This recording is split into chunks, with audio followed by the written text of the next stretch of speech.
Hey, esa niña no se aguanta. Hey, quiere todo porque él sabe a Fanta. And we're back. We're back. No se aguanta.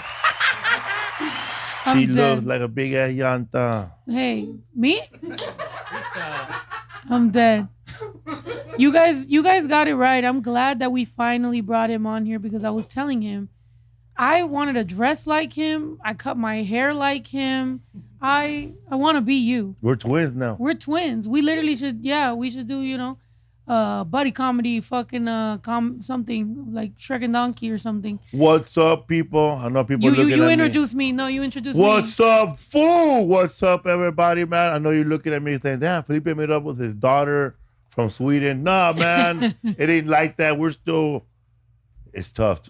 Okay, we're here with Snow the Product, people. With me. No, here we are, guys, with Felipe Esparza. None other. Come on, I was in Chicago when you were in Chicago. Funniest motherfucker. Yo, you're funny as hell, though. The only thing is he reminds me sometimes of some of the comedy, like my tios and my primos be doing that I'd be kind of scared, cuando la carrilla va a empezar heavy and you're like, I love you. It's funny until it's a little too funny and then you cry. So yeah. I think I'm a little nervous because I'm like, imagínate, ahorita me sale una indirecta and I'm like, ah! Pero, nah, man, you're funny as fuck. Everybody knows it. I'm happy to have you here. It was honestly a surprise that we could even get you here. I was like, what? But thank you. Thank you for being here. I almost didn't make it here, man. I was, I don't know if you flew out this weekend. I was in Providence, Rhode Island, and at an Airbnb. And then we were canceled. Our flight was canceled. We had to stay another day in Providence. Oh, shoot. I got here last night around 9. Really? What? Yeah, so you were out there for a show? Providence? Yeah, I was at the Comedy Connections. Shout out to the people that came to my show. You know who are. The Portuguese and the people from Cape Verde. Period. It's a big neighborhood for Cape Verde over there. In Providence. Okay, nice. A lot. Never even heard of the place before the World Cup. Yeah? Okay. Oh, yeah. I know. I heard that you can't go there. Curaçao. I thought it was just a furniture store. It's a country. I'm dead. I thought it was a thing you put in alcohol, the drink, too. Yeah. I was like, yeah. But, I'm learning. Hey, shouts out FIFA bringing us all together. Or fighting, honestly. How did you spend your soccer festivities? Man, I learned a lot about soccer, man. I didn't know that that Messi was a little midget, man. He was only 5'5". Oh. 5'6". I thought he was like 6'1", 6'2", like this big Argentinian warrior, 6'5". Nah, man, he's 5'3", and I didn't know that he had growth. He had growth problem. He was a real one little chaparrito that couldn't grow, and he was 13, and he was a bad soccer player. So Barcelona paid for his growth hormones so he could one day be 5'6". all them growth hormones for him to end up 5'6". They're like, hey, no, but whoa, you really? Yeah, I didn't believe it. I had to look it up. My wife, she went a rabbit hole on the side, and yeah, man, he's not really supposed to be that tall. I'm dead. At what age did they give him the human 13. Oh, wow. But he was already playing soccer real good because I guess in other countries, not in America, like if you start playing soccer at 10, they follow you and they help you get better. Oh, wow. Not like here in America, man. You start playing soccer, man, your mom runs out of money and that's it. You start playing soccer in the streets. Yeah. I know that's true. Other countries will push you to be the best. They're like, come support us in the, Mundial or whatever. And in the U.S., they're like, too bad, you're broke. Fuck out of here. Se acabó, mijo. Right. Pick a sport with not so many uniforms. At age, okay. At 11. Diagnosed. Oh my gosh. 4-0, man. He could have played for a team. Yeah, dwarf. Oh, what? What? We are the lollipop kids. I'm dead. Dang, so he's genetically modified. He's a modified, man. He's not a real person. He's not a real person. He's a $6 million paisa. Oh my gosh. I know. And Would you get growth hormones? Me? Right now? For what? I don't know. What? What am I growing exactly? To get taller. Certain body parts? Bigger hands, bigger calves. Yeah. Yeah, I'm down. Something? Yeah. Me? You wouldn't? I remember before, people were getting penile enlargements. I was like, come on, man. On credit, you missed the payment. Would they give you an extension? An extension of the payment or the? I'm like, well, Deduction. right. Well, yeah. I mean, I don't know. Yeah, I'd be down. Anybody else here would? I didn't know like some women. My wife was telling me that they cut their calves off to whether it won't be the calf won't be so big. They reduce the size. Oh, They reduce reduce the size of your calf. South Korea. South Korea, okay. because they're not. That's not good for them to have a big calf. It's a different beauty standard in that country. I know. If you ever think about it, if a beauty standard doesn't fit what you look like, you can really just move to another country. You know what I'm saying? Because some places, if your legs are skinny, they'll make fun of you. Some places, if your legs are big. Some places, if usually if your head's big, Yeah, they some make fun of you countries everywhere. you could put like a whole frisbee inside your mouth, and that's a beauty standard to put like this whole disc under your lip. Oh, And that's a beauty standard in Africa. yeah. Like it's part of a rich when a woman gets a certain age, and men get a sharp rod right here, and then the women get a big disc like this. Yeah. I thought he was gonna say something. I thought he was going somewhere completely different when he said that. Like Little Kim, she put a whole Sprite can in her mouth. That was crazy. Do you listen to rap? To what rap? Mhm. Yeah, Yeah. You ever rap? not Have you wanted to? Did you? yeah, but not like when I was a little kid. I used to tell people I was a rapper even though I wasn't. Oh, And they goes, "What they call you?" They call me Kid MC, fool. And then it was a lie. I tried to rap. I couldn't. I'm not good at writing poetry or rhyming. I don't know the timing of how to when does the word come in to rhyme. like rhythm, tempo. Rhythm, no rhythm, man, no tempo. But you don't dance either. Nah, not good. Do you kind of like? I like dancing where people are just throwing their arms and punching each other like mosh pits. Oh, you like mosh Yeah, pits? yeah. Okay. I was in a mosh pit in Mexico City. It was pretty good until it got a little dangerous. Then I was like, you know what? Never mind. You ever been in a real dangerous one? Yes, at the Irvine Meadows back in the day, it was like a big long one.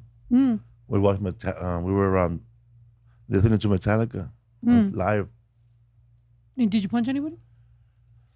No, but my brother started a fire in the middle of the fire pit. They almost kicked us out. Oh My little God. brother, he started a fire with his T-shirt. And it Oh, was like shit. a big torch, and we were running over it. Oh my gosh. Do you do that often? Like, I mean, But that was in my 20s. Man, there's nothing I wouldn't do to get attention, like something like that. Or what's the last crazy thing you did like that you were like, all right, this is it. This is a wrap. oh man, I was stranded by myself in Dallas, Texas, and I was bored.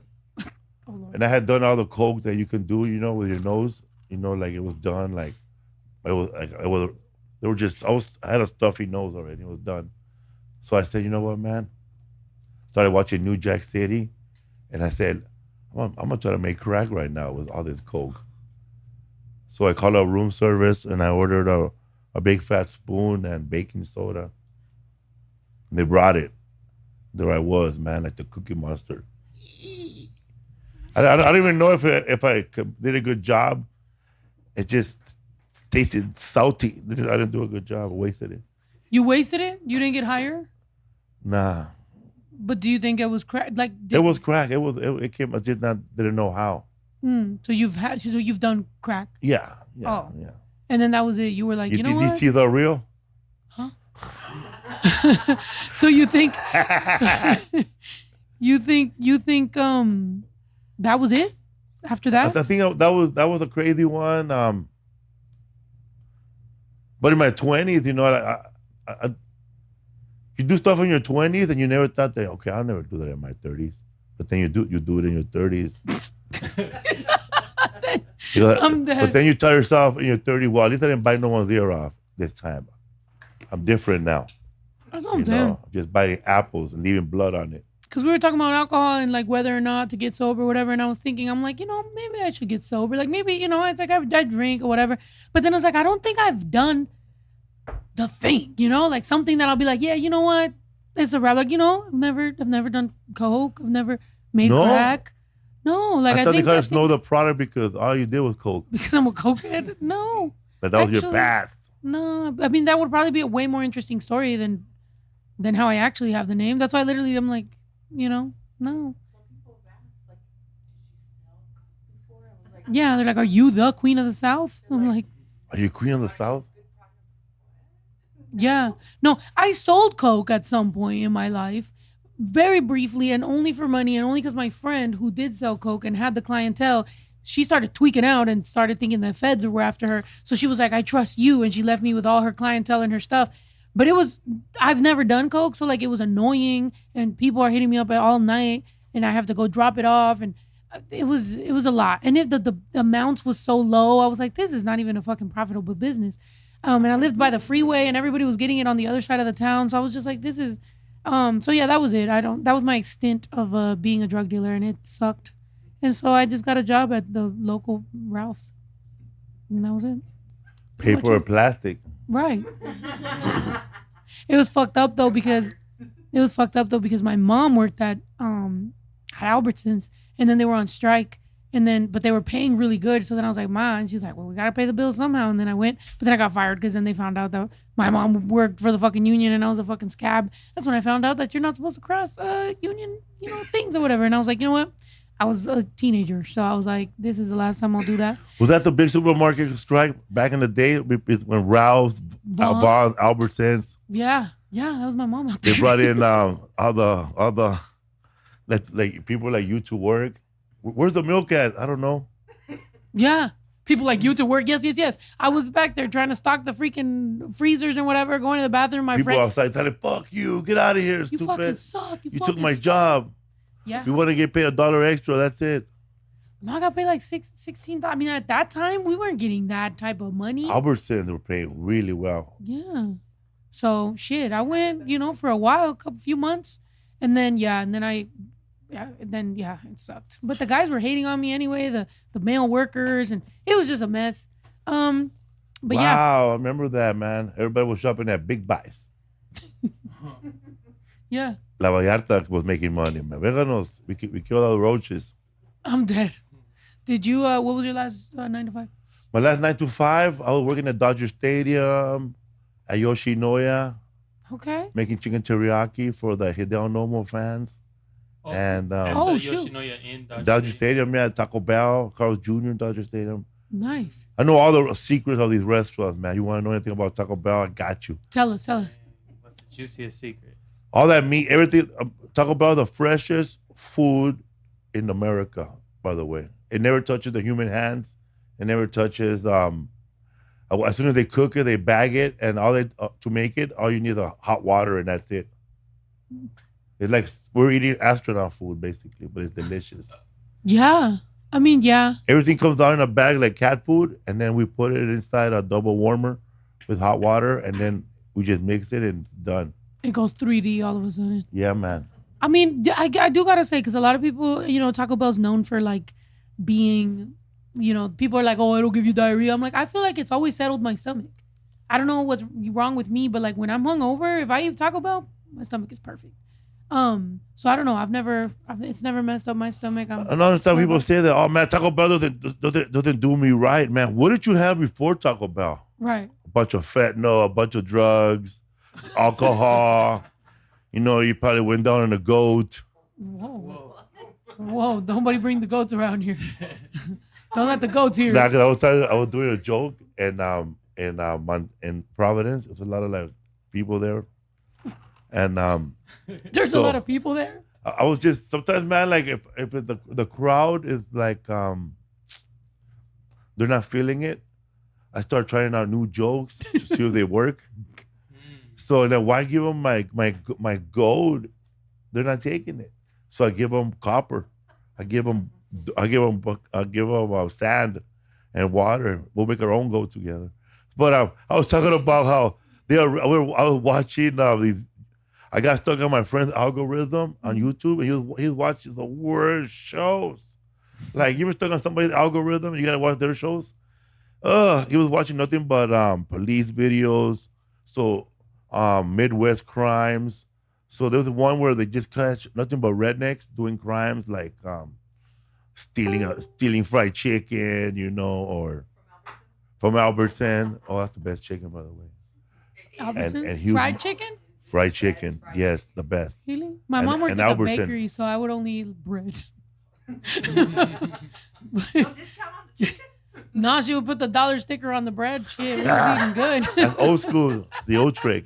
Yeah, clearance. I was eating clearance French bread, all kinds of shit. 25 cents.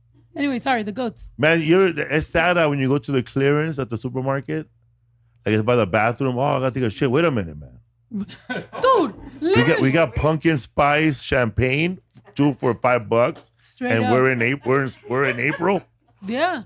I'm not gonna lie, I still got things here. Well, because I live close to a Vaughn, so every once in a while when I'm like shopping or whatever, I look around in the clearance section. Sometimes you find some good stuff. I get really mad when I look in the clearance section and the stuff is like 5 cents off. You're like, what the fuck? What? Don't even ever do this shit to You me. find the weirdest stuff out there in that section. What? Gatorade sells chewing gum? Every collab that didn't work out for the company. every random fucking shit. You're like, oh shit. So they caught this old man in Montana. He was having sex with farm animals. Bro. And then I go, how can I make that funny? It's this gross story. So I went on stage and I said, when I found out that man from Montana was having sex with farm animals remind me of that saying in the 90s, when a woman says no, it means no. But what about the animal? Hey, when the chief said nah, it means nah. What the fuck? Nah. That's what I'm thinking, like how sad of a human being do you have to be attracted to an animal, man? Like I how could I be like sitting down by myself, lonely, going, I like birria, I like lamb chops, I like consomme. Hey, what's the next thing? Maybe I should make out with a sheep. You have a goat right there, a screaming goat right there. I'm Where? like, it's very on brand, right there on his desk. Oh yeah, right. He has a literal screaming fucking goat. You should bust this out when you're telling those jokes. Just fucking bust out the fucking prop. But that's how they gave the native women. Have they- He's Oh, you on push the the- on his feet. That's When what I you- say, I mean, Oh my gosh. Yeah. So you were saying that in what, were they going for the joke or no? Or were they like, what's going on? they went for it. A little bit. Do you ever look at the crowd and you say a joke that's questionable and you just kind of like, do you ever ADHD on like someone specific? Like maybe someone laughed a little too hard and you're like, Man, sometimes I look at at my time and I have to do an hour and I look and I only been up to 20 minutes and I think, fuck. If this 20 minutes felt like an hour already, Yeah. I gotta work harder now. Did you ever feel that? Yeah. Like I don't know. Yeah. When the Wait, crowd am I in not front of my vibing crowd? it. Yeah, in front of my crowd, like if I let's say it's a sold out show and it's the product is the act. Okay, I feel a little comfortable. But if I'm on like a festival or something or like Oh on my a God. lineup and like that's not really my crowd, I'm like, fuck, bro, I'll give you guys 2 minutes. I'm out. Like if they don't, I don't know. Do you like it? Do you not? I feel what the fuck? So Yeah, that's how I felt when what were we talking about?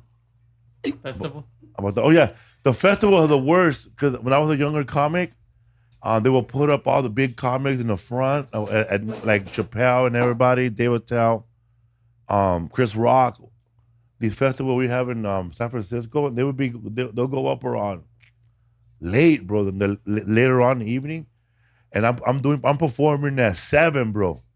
Fucking sun in my face, going like, "What's up, y'all, man? Where you guys from?" that was me Man. at Bellico Fest. The worst. I'm like, and then fucking people are barely getting their nachos and fucking sitting down and shit, and you're just like, damn, bro. Especially when your contract says, have you ever had your contract says something, but something changed and somebody else bitched and now you got moved and now you're like, okay, I'm a nobody, I guess. Okay. Oh and then yeah. you're just up there and you're like, fuck. But then you got to remind yourself, like, look, I'm getting paid. I got to pay my bills. Like, we're working. I feel like comedians and rappers are similar in that. It's like, it's like we hit the road. We all started out eating Taco Bell in a van and, we just got to get it out the mud. Hanging out at Danny's writing. Yeah. I look up to people who and I've been saying that recently, like it's like I want to write a joke. No, like I want to actually like put shit down and like write it. I feel like lately after all these years it's like I write a song very quickly, but it's like maybe I should like work on something. Like you guys work on a joke. You can write a joke. Just compare something to something. Like just say, my life, and then you pick a noun, any noun. Like my life is like a what? Goat. A goat. Okay, and then because then you give me an adjective of what a goat does in a funny way. My life is like a goat because I nah all day.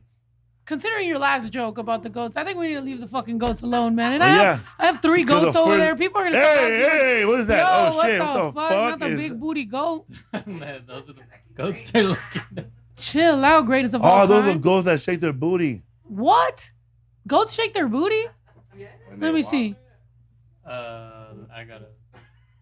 This is going a really weird direction, by the way. Like, this is going a weird direction. Somebody in the chat asked me why I cut my hair. I already told you guys why I cut my hair, because I want to be him.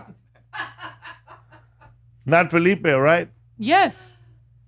Snow the Product is gonna be. I'm gonna actually start shadowing him in his stand up. I'm gonna be in the. You know what I'm saying? Yes, right. Lombriz, Atoranda, Mad Lib, stand up. That's how you start writing stand up jokes in the beginning.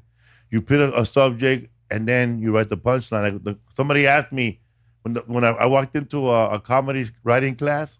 It cost $500 first of all, and I had $500. But the first class was free, so I went in there, man. I just sat there paying attention for the first time ever in a class. I sat in the front taking notes. And I wrote the first joke, and so Felipe, and it was the same question. Tell me, your life is like what? My life is like a jigsaw puzzle. There's a lot of pieces missing, and it's all fucked up.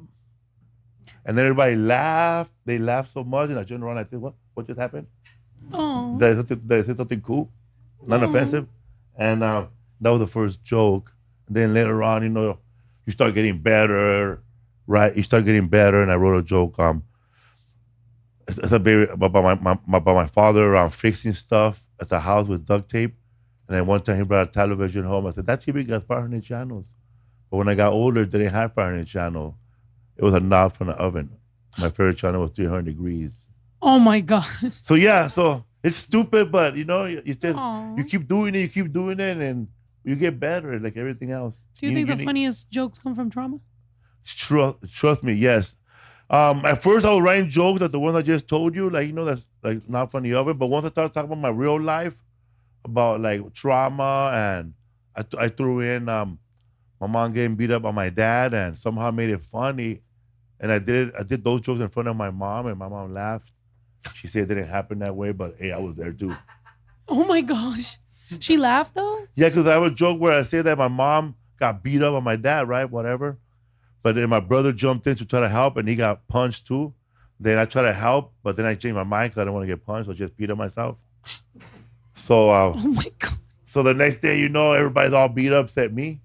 And I just had a rash from peeing on myself. Oh my gosh. Está todo rosado, compa. Rosado.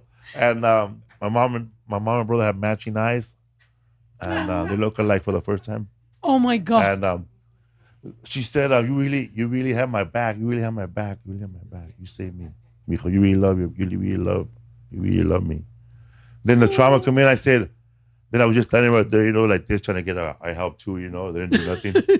She said, not like this punk ass puto right here, gay ass fool. Oh. Didn't even help me, man.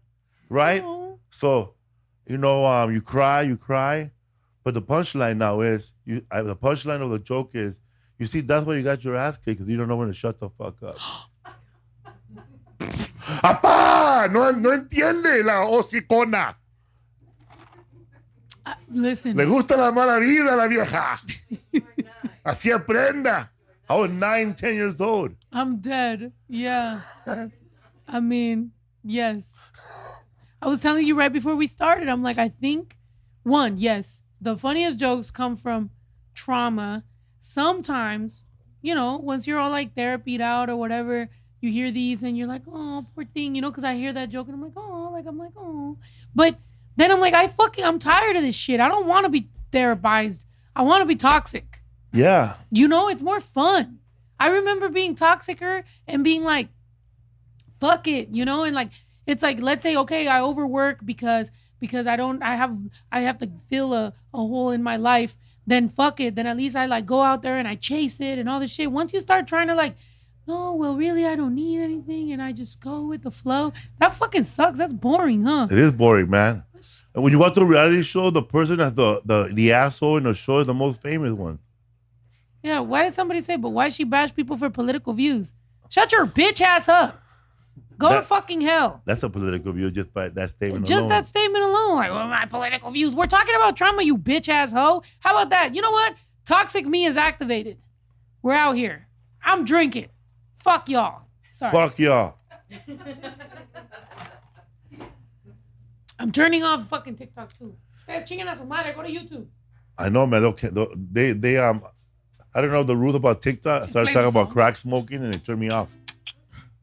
They turned you off because of crack smoking? Yeah, I started talking about how bad it is, and then it was off. I'm dead. Yeah, what was that like? Yeah. Oh no, I was telling a story about how my Uber driver called me a lesbian, or like said that there's only two genders, and I was saying things about like being lesbian, and it canceled me for 7 days for being homophobic. And I was like, it was a story about me. I'm the gay one. Wow. Yeah. Uber drivers have been being real fucking toxic to me. The other day, one was fucking toxic to me too. And he literally, out of nowhere, goes, Trump is my president. Trump. And I was like, what the fuck? And he goes, no, I like you more on Instagram. I was like, literally, I was just drunk coming home. Wow, man. No wonder I silenced my Uber. Right. Oh, say you're deaf. Oh, yeah. And then they won't talk to you. Don't want to talk. That was just, I mean, it's like, I think, I'm not gonna lie, so far, the times that I get a bad Uber driver that talks shit is when I get picked up from West Hollywood. You know? It's like they're driving around hoping they pick up someone gay so they can talk shit to them. That's homophobic. Yeah. Or they wish they picked up a gay man, but they pick me up and they're like, I fucking hate you, lesbian. I was parked in Vaseline Alley waiting. Yeah, that's what it looked like. Motherfuckers are just, you know, if you're an Uber driver, you're just roaming around WeHo hoping for some, I don't know, whatever they're hoping for. And then here comes me with my big pants and a big hat. They're like, I fucking hate you. Anyway. No, they see your big pants coming in. Oh, man, we got a shoplifter coming in. Like she definitely stole something. She's just going to grab all her stuff she stole right now, run in. Yep. You ever get followed at the Target even today? Yes. Oh my God, how do you feel? I'm boycotting Target, so fuck them. But yes, everywhere. Fuck Target. No, everywhere though. It's true. Like even, and it's crazy because sometimes it'll happen in like a store. That shit'll happen in like some cheap store too, like in like, you know, wherever. And I'm just like, big lots. Really calm down. I'm like, you walking around. They were following me in Providence and at Whole Foods. Indian security guard. He must have came in me. It was an Indian guy, bro. We're still in the West Hollywood. I was in Whole Foods in Providence, and he was following. I thought I kind of like, you know, like started sensing, okay, somebody's following me. I looked around and I saw him following me. All right, you think you're gonna catch a shoplifter? So I started doing shoplifter things, you know. Like I started placing stuff I'm gonna steal later. So I started grabbing expensive stuff and putting it by the door. So when I could just walk out and grab it and take it out later. That's what you do when you shoplift. You just put it right there by the exit. I started putting stuff by the exit. And then I went to go look for the road manager. Then I couldn't find him no more. Then I started following behind him. Then I tapped him. Bro, you're slipping, bro. You can never let the shoplifter follow you. Yeah, I'm done. This was training. Right. I was training, bro. I worked for loss prevention, bro, supervisor. I'm dead. Give him a report card. Right. You're like, you failed. You're actually fired. Go snitch on him. I got followed at CBS too. Me and my friend Butch, and he used to be loss prevention, and they started following us. And I started doing the same thing, like putting stuff by the exit.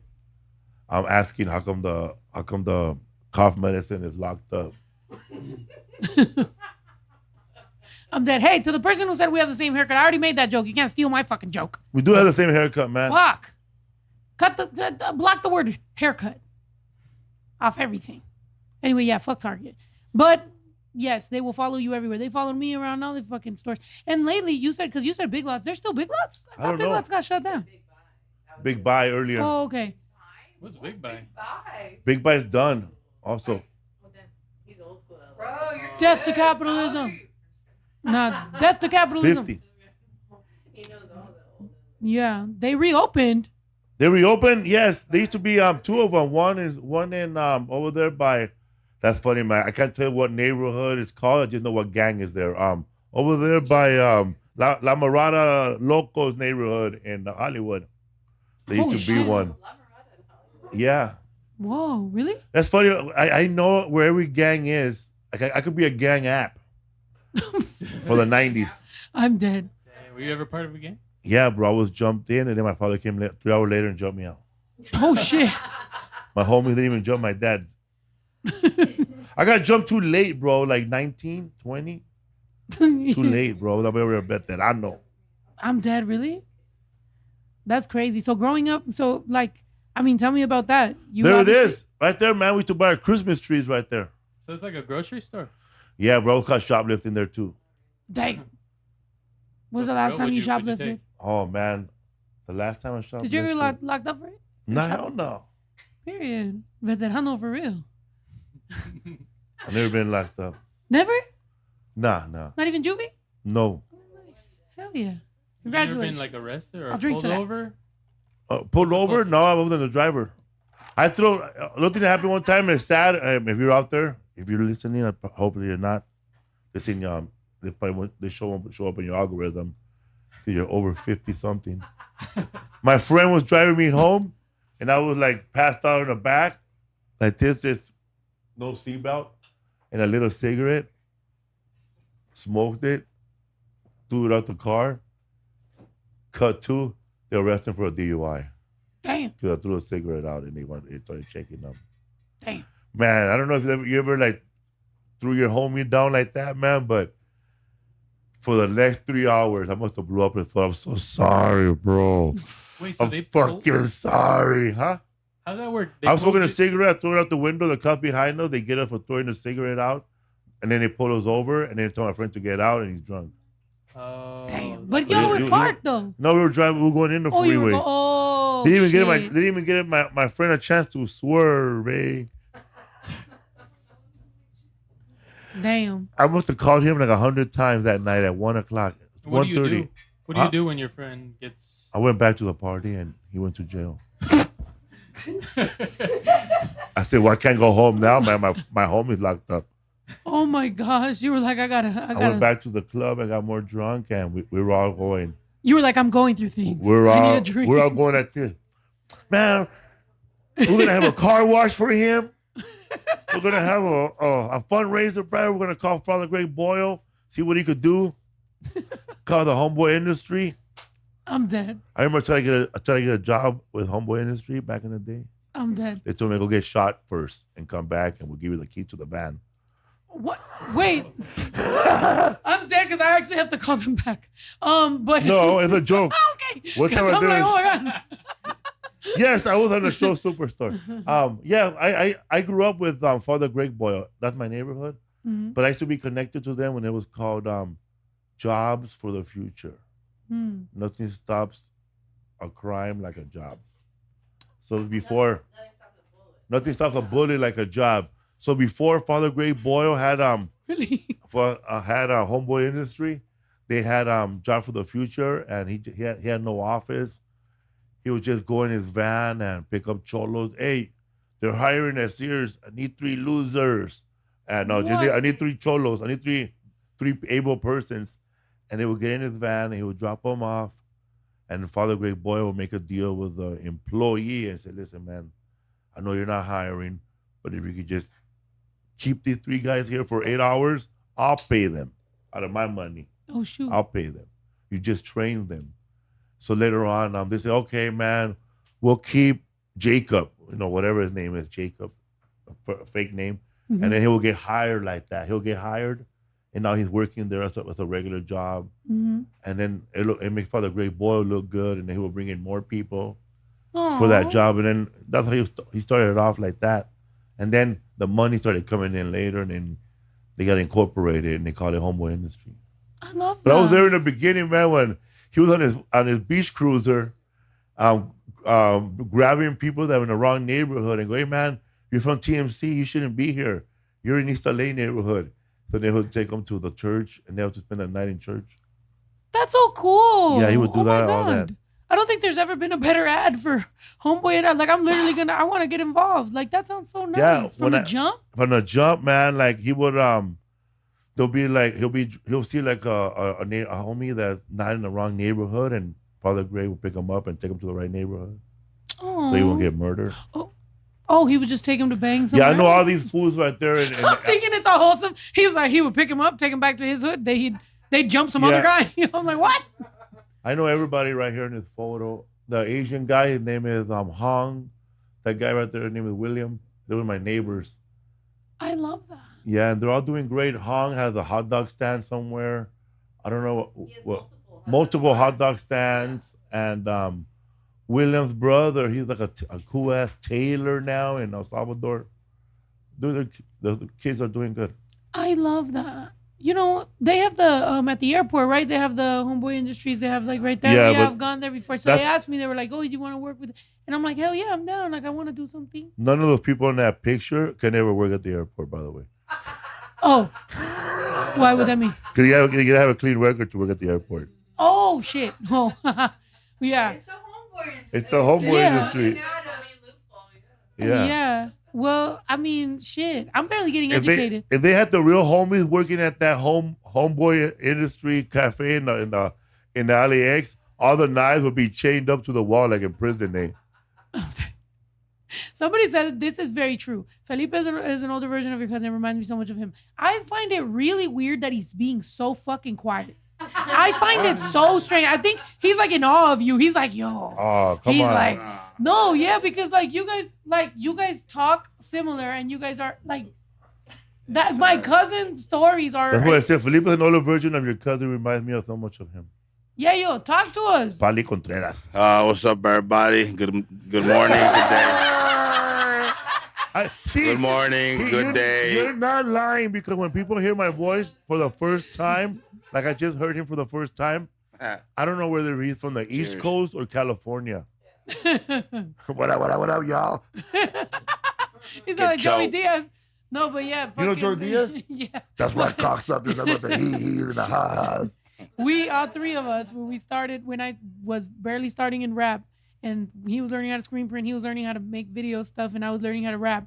That's all we watched was Joey Diaz and fucking everybody on those podcasts, and it was a fun time. And then they all blew up, and they're all humongous and famous. But we always remember those days of just watching Joe Rogan and them and everybody. I mean, the Church of What's Happening. The Church of What's Happening. Yep.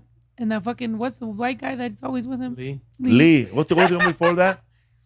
He was with Felicia Michael. Yeah. The name of the podcast. Oh, Beauty and the Beast. Yeah. That was the first one Joey did. Joey. Yeah.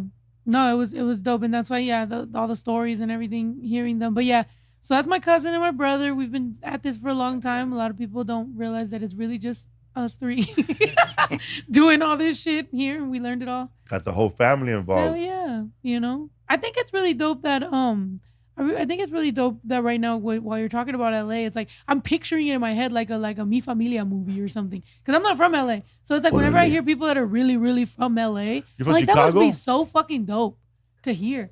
No, Where you I'm from? originally from Bay Area. Bay Area? Yeah, What part? and then San Diego too. San Jose. San Jose. Okay. Mm-hmm. But what's it called? I think that's really cool because I never was in LA till I was a grown adult. So sometimes, like, you know, I'll be out drinking or whatever, hanging out, and we'll meet people from different places, and I'll literally just ask them like how it was, because that must have been so epic.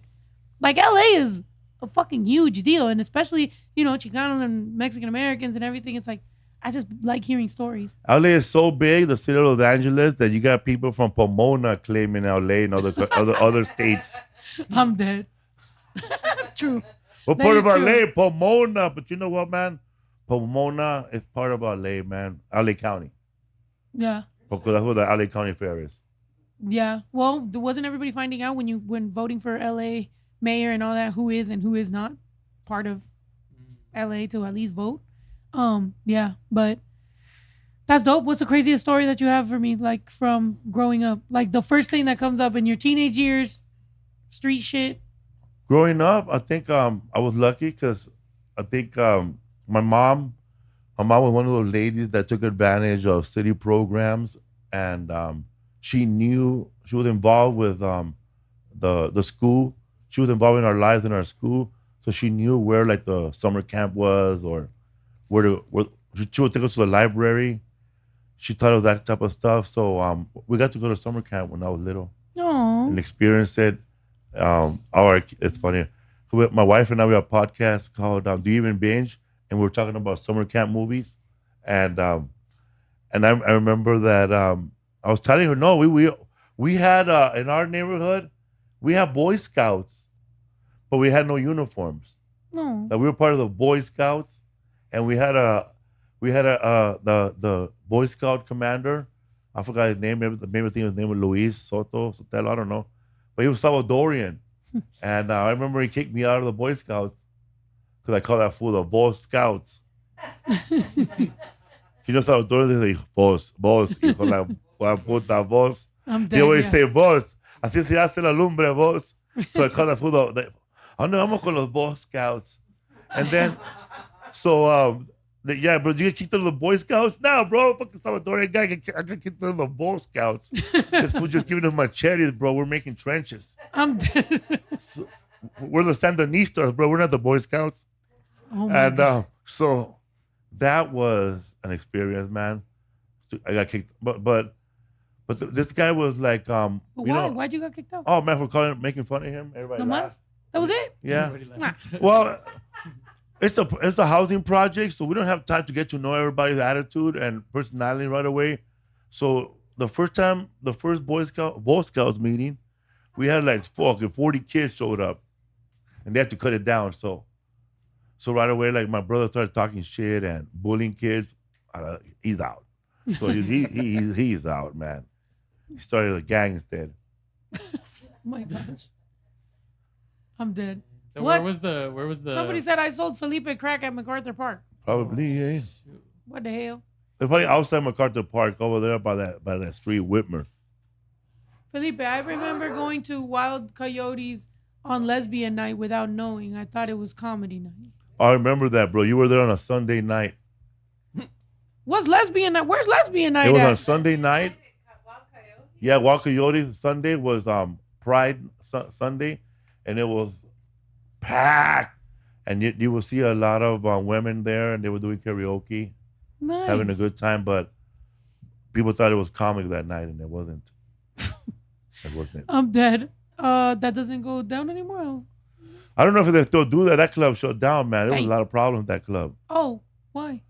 The lesbians? They were getting No, crazy? man, because it was a lot. Like when I was doing stand-up comedy there on Wednesdays, I started noticing that the cholos and the biker gangs of this club are getting TV credits before me.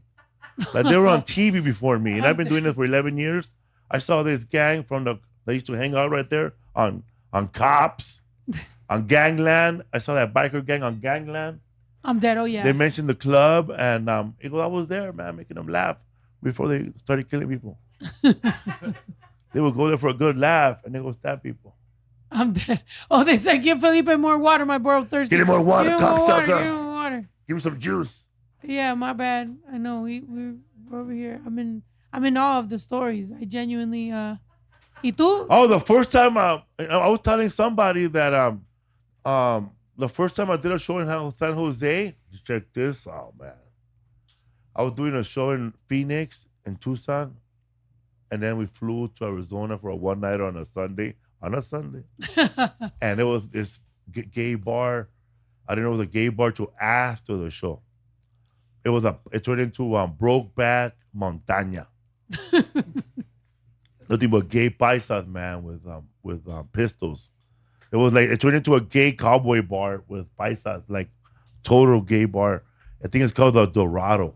The Dorado in San Jose by the airport. Yeah. Is there? I mean, I think there should be more gay paisa clubs Yeah, the original one. because they can't keep filling up the fucking bathrooms in the swap meet and in Yeah, the man. fucking paisa clubs already. Every time you go, right? Because you guys are guys. Yeah. There's no reason the line is that fucking long and it doesn't move. I know, Like they're man. in there just wilding. The- What do y'all be seeing in the men's restroom? Maybe they be wilding, huh? The I mean, paisas be I- getting boyfriends sometimes. Depends where you go. The first Mexican gay bar is in downtown LA, right there on Main Street. Paraiso. El Paraíso, yeah. And I used to be right next to where I used to live on Second and Main, and that place had a banner and it had a plaque that's official, one of the first gay bars for like. It's paisa. It's all paisas Yeah. in there. I went in there, man, because they had good ass trucks. I went in there, man. Damn, what? There was a cowboy guy take off his hat, bro, and give a little bolsita and put his hat back on, and then wink at you. I mean, hey, at the end of So, this is funny, man. When I was living there on Second and Main, there was a white dude who got fucking beat up, man. Like that fool had hecho in Tamaulipas belt print. Like they took his belt off and whipped him with it, I guess. And he's sitting there like stunned, man, about the ass beating he got.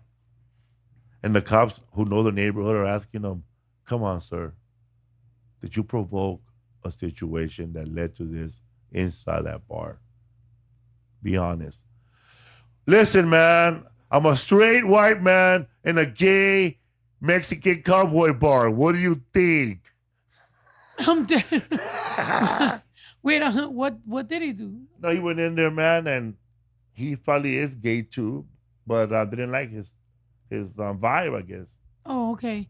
I was like, I mean, that sounds, Huh? He was a boomer, I'm man. dead. He thought he's old school cowboy gay. You know, he's probably from Chaps and Brokeback Mountain style. Probably had like a steers, you know. But these guys are like paisa cowboys, bro. Fucking hecho en Sinaloa, compa. A mí me gusta la verga, compa. Yo chupo. They all got por- wives. Yo no soy puto, señor. Yo me los coleo. A mí no me colean, ¿eh? That's my Straight uncle. That's my uncle, straight up. Yo no soy puto. Yo me los coleo. Se agachan y toma. Yeah. Y se van para su esposa. Yeah, riéndose. that's a real cultural thing. Like they'd be like, as long as they're not the bottom, they're like, I'm not gay, and you're like, You're like, wow. I know that. I know that's like that's when you that's how Latino parents, like, once they accept their sons being gay, then they ask them, "Mijo, tell me your top, please. Dime que eres el chingón." They're like, at least At least. that. Dime que eres el chingón, que tú te los echas. I'm dead. I don't know why everybody's upset. Like, honestly, with it, that's what I'm honestly. So you know what? Felipe is a bottom. I am, bro. I'm a bottom, bro. My wife does all the work. She's laughing hard. I just still. She's drinking back there. I'm on the bottom, just accepting welfare checks, bro. I'm dead. Dame que te doy. Hey, Felipe, look, and that's okay. Last night we were watching, what's that show we were watching? The Ultimatum, bro. We were watching The Ultimatum, bro, and I couldn't go to sleep. Literally, she was like, you have to get up early tomorrow. And it was like 2 a.m. and I'm still there watching it, binge watching it. And the guy was like, the guy goes on a date with the girl and he's like, so are you like, you know, submissive or what's the other word? Dominant. He's like, are you dominant, submissive when you cuddle? Are you the big spoon, the little spoon? I was like, I thought this was like a queer people question. I didn't know if men ask that to women. Wow. Men are like, will you big spoon me or are you dominant, submissive? I'm like, is we he like asking getting if she'll big peg spoon. him? Oh, straight man? Yeah, straight man asking a girl. And he's just like, you know, are you? Oh. And all the questions he was asking, I was like, I've seen that show, lesbian version, so I get those questions. But Yeah, that's a weird thing to ask. Like, you ever ask If the you- girls, like, hey, you dominant or submissive? No. Yeah. That's weird. Are Like, you dominant or Red submissive? flag. maybe it's like a pegging situation. Maybe that's Maybe. like a code word, like sub you. Maybe You know? he that was his way. He says, you know, I don't like a pegging, but do like a knuckle, like a little coscorron between my scrotum, like screw it like this, a little not like in a butt. That's pegging, but between the balls, and you get a little knuckle right there, man. That's legal, man. That's legal. That's legal like territory? that's not gay. It's like you're gonna get a kick in the balls, but you're not. You know, it's like oh, wait a minute. It kind of hurts if you don't kick me there. Like you're scared, but like you're Yeah. well, te asusta pero te gusta Yeah. type shit. Damn. like a little noogie action. A noogie That's action. a little. There you Oh go, my bro. gosh. Not. I don't think it's tainted love. Tainted love. Dun, dun, dun. I don't dead. wanna. It's to I find out what their want kinks you. are. Oh, is that what it is? To find out what? Yeah, I mean, I don't know. I don't know what people be asking nowadays. But I watch some of these shows. What's your favorite like? ¿Cómo se llama? Like Reality show? yeah, Reality like shows? yeah, like bullshit Well- TV well, show. My wife, we already been through all of them, but we used to watch Love After Lockup. Look at her eyes lit up. Look, Fucking look at them. They're high fiving and shit. 90 Day Fiance, Okay, yeah, 90 Day Fiance and more. The Other Way. yeah. And then the show that they gave the Dominican couple. Yes, and that then the one. fucking, And then Darcy and her crazy sister. yeah. Dude, they've all Darcy, and then in fucking Melrose, I fucking found the guy that the brother to Darcy and them, and then we're all taking pictures with him. And then that shit. 90 Fiance, they ended up going to prison. Which ones? One of them ended up being I don't know, like an abuser, but the stuff didn't come out till after he was on He TV. has a whole nother series of being a killer. Yeah. He killed somebody. He's on my worst ex ever. My worst ex ever. Oh Yeah. my Yeah, he went from 90 Fiance to My Worst Day Ever to Forensic Files. This guy did 3 shows.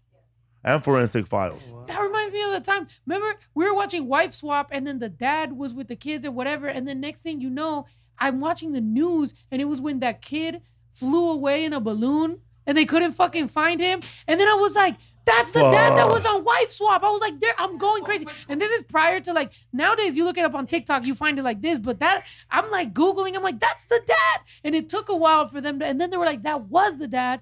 And then the kid was missing, and he was in a fucking balloon. Fuck. Huh? And he faked it. Then you find out he faked the thing, and now he's on Netflix. So it's like nowadays you could see someone on one reality show on Netflix, and then you fucking wait long enough, and they'll be on another one. They don't pay them enough. But I don't know. I know, man. Like I saw Carlos Mencia on Comedy Central, and now I saw him on the news What? What did for he do tax now? evasion. Well, first it was for Joe stealing. Wait, I'm sorry. He stole- stealing. He stole jokes, and then he stole money. But it's funny, man, how they go after a comic, man. Like, imagine, man, they were to go after like a struggling rapper, and they go, man, you've been selling a lot of merch that's been unreported, man. Damn, are you throwing shots? I'm like, are you? Yo, I'm taking a shot with your wife. Can y'all pour me and his wife a shot real quick? About to serve you some We need paper. a. What merch? Yeah, I know. He's like, I'm actually. Super cell. No, you said he announced he's gonna be in Vegas after. Who? Carlos Mencia or him? Hey! All my stuff is reported because it's through Shopify, and you motherfuckers, honestly, stop with the what is it with the chargebacks sometimes. Have you ever had? So I've done my fucking meet and greets or whatever, and a couple people asked for a chargeback after they met me. On a meet and greet? Yeah, and they fucking met me. I'm about to fucking post our selfie and be like, What's a "Bitch, chargeback? it means they asked for their money back. Like they went to their That's for a bank refund, and like they they- said, hey, I didn't get the... They said it was fraud. Oh, I don't know. Like somebody else did. They're all pedos at my show. We film everything. Yeah, we got the video. We got the video. We'll send that shit to your bank. I threw a shirt to the. Did you win? Huh? Did you win? Honestly, I get nervous with that shit. So I mean, I'm sure my It's wife probably and they ongoing know. litigation. No, I think they argue that shit back because we do have records of everything. Like people check in. I'm just saying how people are, you know. Like sometimes you're like, dude, Well, Yeah. isn't it scanned? That's the point of the app. All right, anyway, Yeah. we're getting too much into yeah. Now we're getting into the whole fucking. Customer service thing. This is an e-commerce or an e-commerce fucking I've thing now. thrown shirts out, to the audience because I'm not gonna sell this small. So I have a big ass audience. Everybody's double legs and more. So nobody's gonna buy this small. So just threw it to the audience. Then that lady stands in line and wants to exchange it for You're her like, size. I said, lady, you know what? You're the first person to complain about getting something for free. right. No, that is true. People do that shit. No me queda. My cousin sells the merch. How many people will fucking Yeah. take it home? Or they'll buy it and then they'll be like, somebody snatched it. And I'm like, so you want me to replace it? That's crazy. I left it here and somebody took it. No, they're like, it was on my side and somebody snatched it and now I don't know where's that. I'm like, I have no control. Once you leave my line, that's it. Like, And then You they'll go go buy on a the new internet one. and How talk about when they're shit. trying out those shirts right there and they don't fit? No, I don't let They them get because they makeup got on. armpit That's right, makeup, Or makeup. armpit stuff. or They like spill deodorant. drinks. You know, I'm like, if I sell you a shirt with deodorant, you wouldn't like it. So I'm not gonna let the other person get a deodorant shirt. Deodorant shirt. Well, yeah. Like when we were at that store that day and that lady was trying to ¿cómo se llama? Return a shirt and it had makeup all over it. And she was like, it was like that. She was like, it was like that. And then the man was like, so then why you bought it? Right. And then she's like, I didn't even try it on. And then she's like, I did try it on and all kinds of fucking shit. People be, I just don't know why people don't just be honest and be understanding. You know what I'm saying? Like, the entitlement is crazy.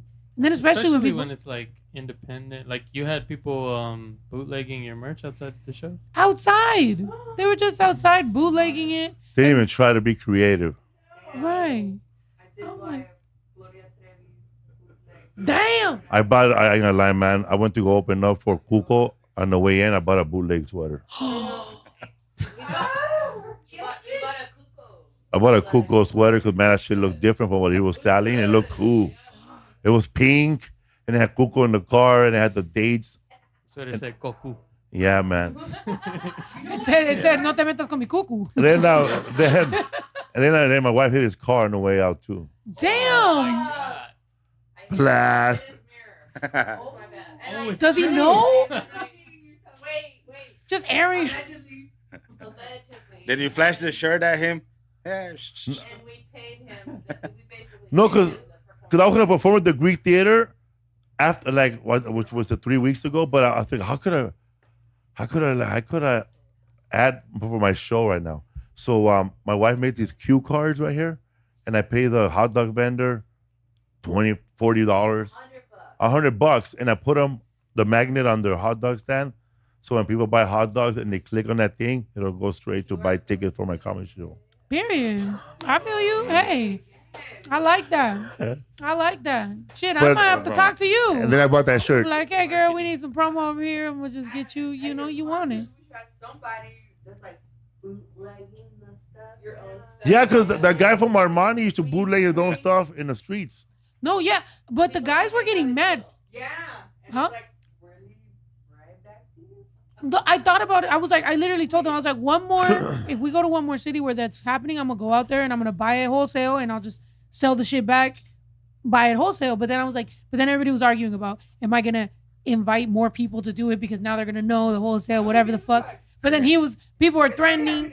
They're about to fight. And here's what's fucked up is that some of these venues, the promoter is such a stickler for us, but you allow all that. So then I start thinking they're in on it. They have to be out of it. Because I'm like, you don't even let me have extra family It's the members on same the people. fucking ticket. You Yeah. feel me? Like, you won't let me have extra people back here because you charge it back to me, but these people can sell fucking shirts. It's weird. I'll trip out how, like, when you do these theaters, like for Ticketmaster, and like, okay, so you're on this tour, right?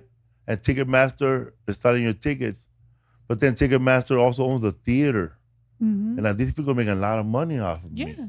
Charging me $60,000 to rent the theater In the bar. and the bar, Yeah. and they get a percentage of the merch and the Yup. parking lot. That's why I don't get mad when like somebody huge wants to get paid 110% for the whole show. Yeah. So that means that they're getting a percentage of everything, and the theater now has to make and they do it. They make ticket packages where, hey, you can go watch Cuco and stay at the Riviera Hotel and a tour for $300. Yeah. That's how they make money. Yeah. No, yeah, I do think Una carne asada, compa, para el show de Felipe. Yeah, I feel like that's what I'm saying about the similarities between comedians and rappers and artists and everything is that it's true. A lot of times we go to these theaters, these venues, whatever, and it's fucked up because there's a fucking monopoly going on. It's not like the fan gets a better experience for how much they're fucking taxing on top of it. It's not like we get paid more. It's literally just them. They're eating everything there. They're charging and then what's worse is whenever they're charging us 20% for fucking merch, and then they want to sit there and fucking count it, and doors are supposed to open. And they're like, well, we got to count it, or we got to get every single thing. I'm like, bitch. And then what? One time that happened to me in Sacramento. That's why I'm kicked out of fucking Ace of Space. Fuck you, Ace of Space in Sacramento.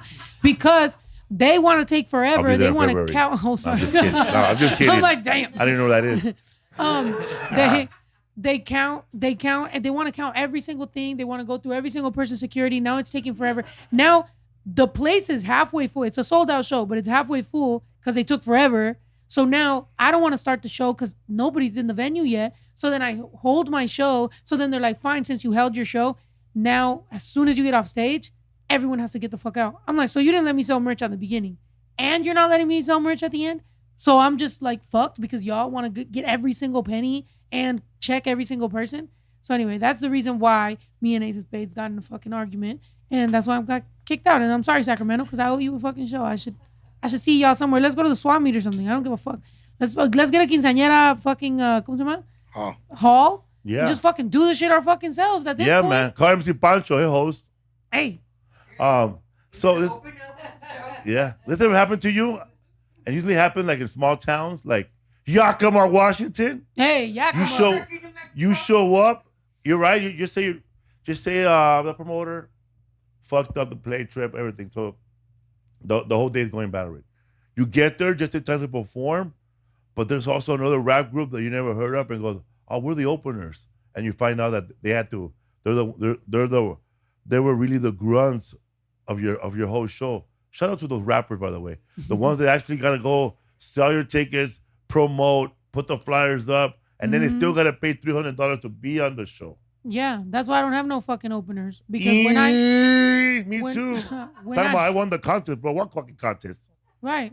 Because then they end up fucking talking shit, and I'm like, wait, hold hating, on. going over their time, mad dogging, and then they'll be like, shit. I fucking paid $1,000 to be here. And you're like, who the fuck? And they're stealing shit. I'm like, who did you fucking pay $1,000 La Fonte. to What? be here?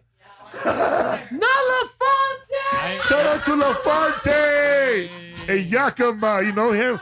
Yeah. DJ Blaze in Yakima. I mean, Yakima is only so big. DJ Blaze. It has to be the same. Oh my God, DJ Blaze, man, from Yakima. That motherfucker can party, man. I told that, bro, nobody parties on Wednesdays, bro. Nobody parties on Wednesdays here. Nobody's gonna be at my show. The fucking DJ Blaze gets fucked up, and then we go to the radio booth. We go to the radio booth, and DJ Blaze is sleeping there, bro, while the DJ's on at 2 a.m. Bro. I got 3 hours before I wake up and promote the next show. Guadalupe Coblan, you saw me at a church, right? In Yakima? Oh, shout out Jello, Felipe'sWorld.com. Hey. No, La Fonte. I mean, that's the promoter, right? With the making tiny him put speakers. together- we were making him put together our trust. My and wife been everything selling because tickets over there at the beauty salon. That guy showed. Now what? Go ahead, talk. What'd you say? Well, that he basically did. There was no stagehands ready to put together the show. You know, we put trusses together with lights and everything. And I was like, "Hey, man, come on! You got to start putting these together for like all of us together, putting it together." And I mean, he just was trying to. How about when they said, "Oh wait, you guys asked for the electricity package?" We're like, "What the fuck did you think we were gonna get?" They were like, "They didn't tell us you needed electricity." What the fuck do you think we were gonna do on stage? Like it didn't say that in the. I advance. swear to God, it didn't say that in the advance that you needed electricity. How the fuck were we gonna power a 2,000 people show? This is Yakima, man. We'll get you the power generators. He said that too. I asked him, I was like, hey, I need the POS system on, so I need a plug. And he's like, oh, there's no plugs here. I was like, so how am I supposed to sell? Oh my God. That's Hilarious. so Know the put Pasco promoters on blast. The Tri-City, Richland, Pasco, and I said, Yakima. speakers from the Boulevard. No, okay, now listen. The same shit happened to me in Fresno, though. It's a little crazy because sometimes, okay, you get booked, right? For example, this happened to me in a city. I'm not going to say whatever. You get booked. There's a certain amount of tickets because it's an outside venue. Okay, cool. You sell that amount of tickets. They go, hey, to go further, the lights to go crazy. And you got to bring in more bathrooms, too. Yeah. So that's the problem is that sometimes they don't.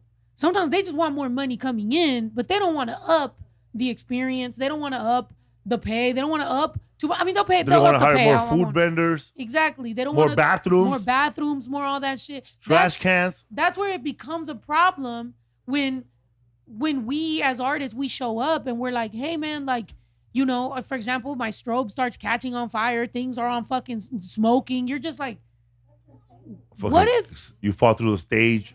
Exactly. Post Malone. That's what I was gonna say. I didn't want to say when you brought up Providence, but I haven't performed in Providence in a long time. But the first time I ever went to Providence, I went on a stage. By the way, this was a very long time ago. It was a very small show, but there was an X, and they said don't step there because you'll fall through the stage. It was in the middle of the stage. I was like, where am I supposed? So I kept just going to the left and going to the right and just kind of stepping by the fucking thing. But they were literally like, do not step on the X's because you will fall through. I'm like, why book people?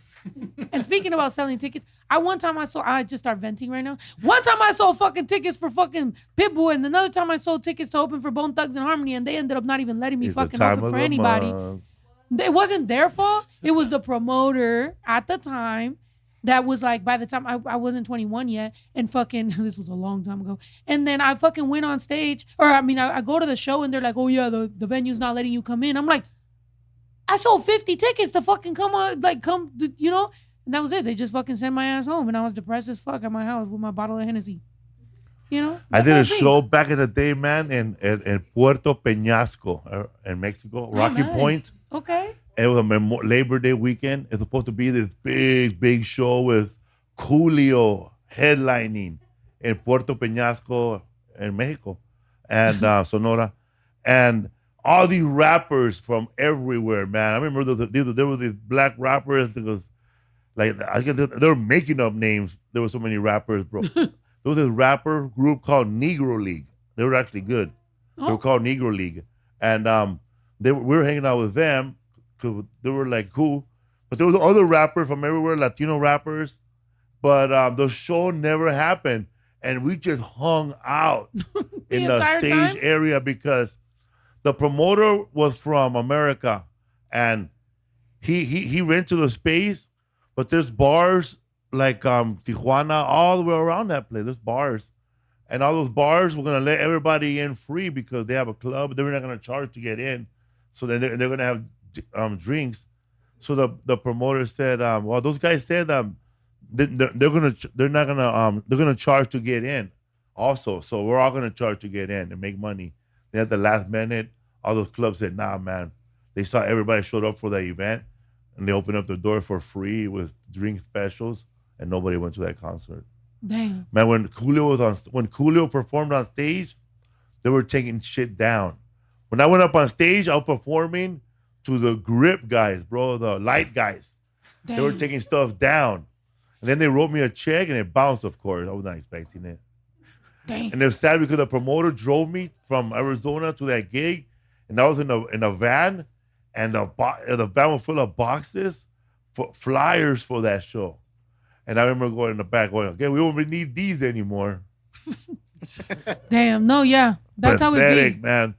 Oh my God. And sometimes the promoters kind of not, or like, let's say whoever picked you up from the airport or dropped you off, whatever, their cousin, whoever, they're nice. So you're like trying to be like, hey man, you know, hey, it's all good. Like you're trying to be cool with them, but you're also like, that's kind of fucked up.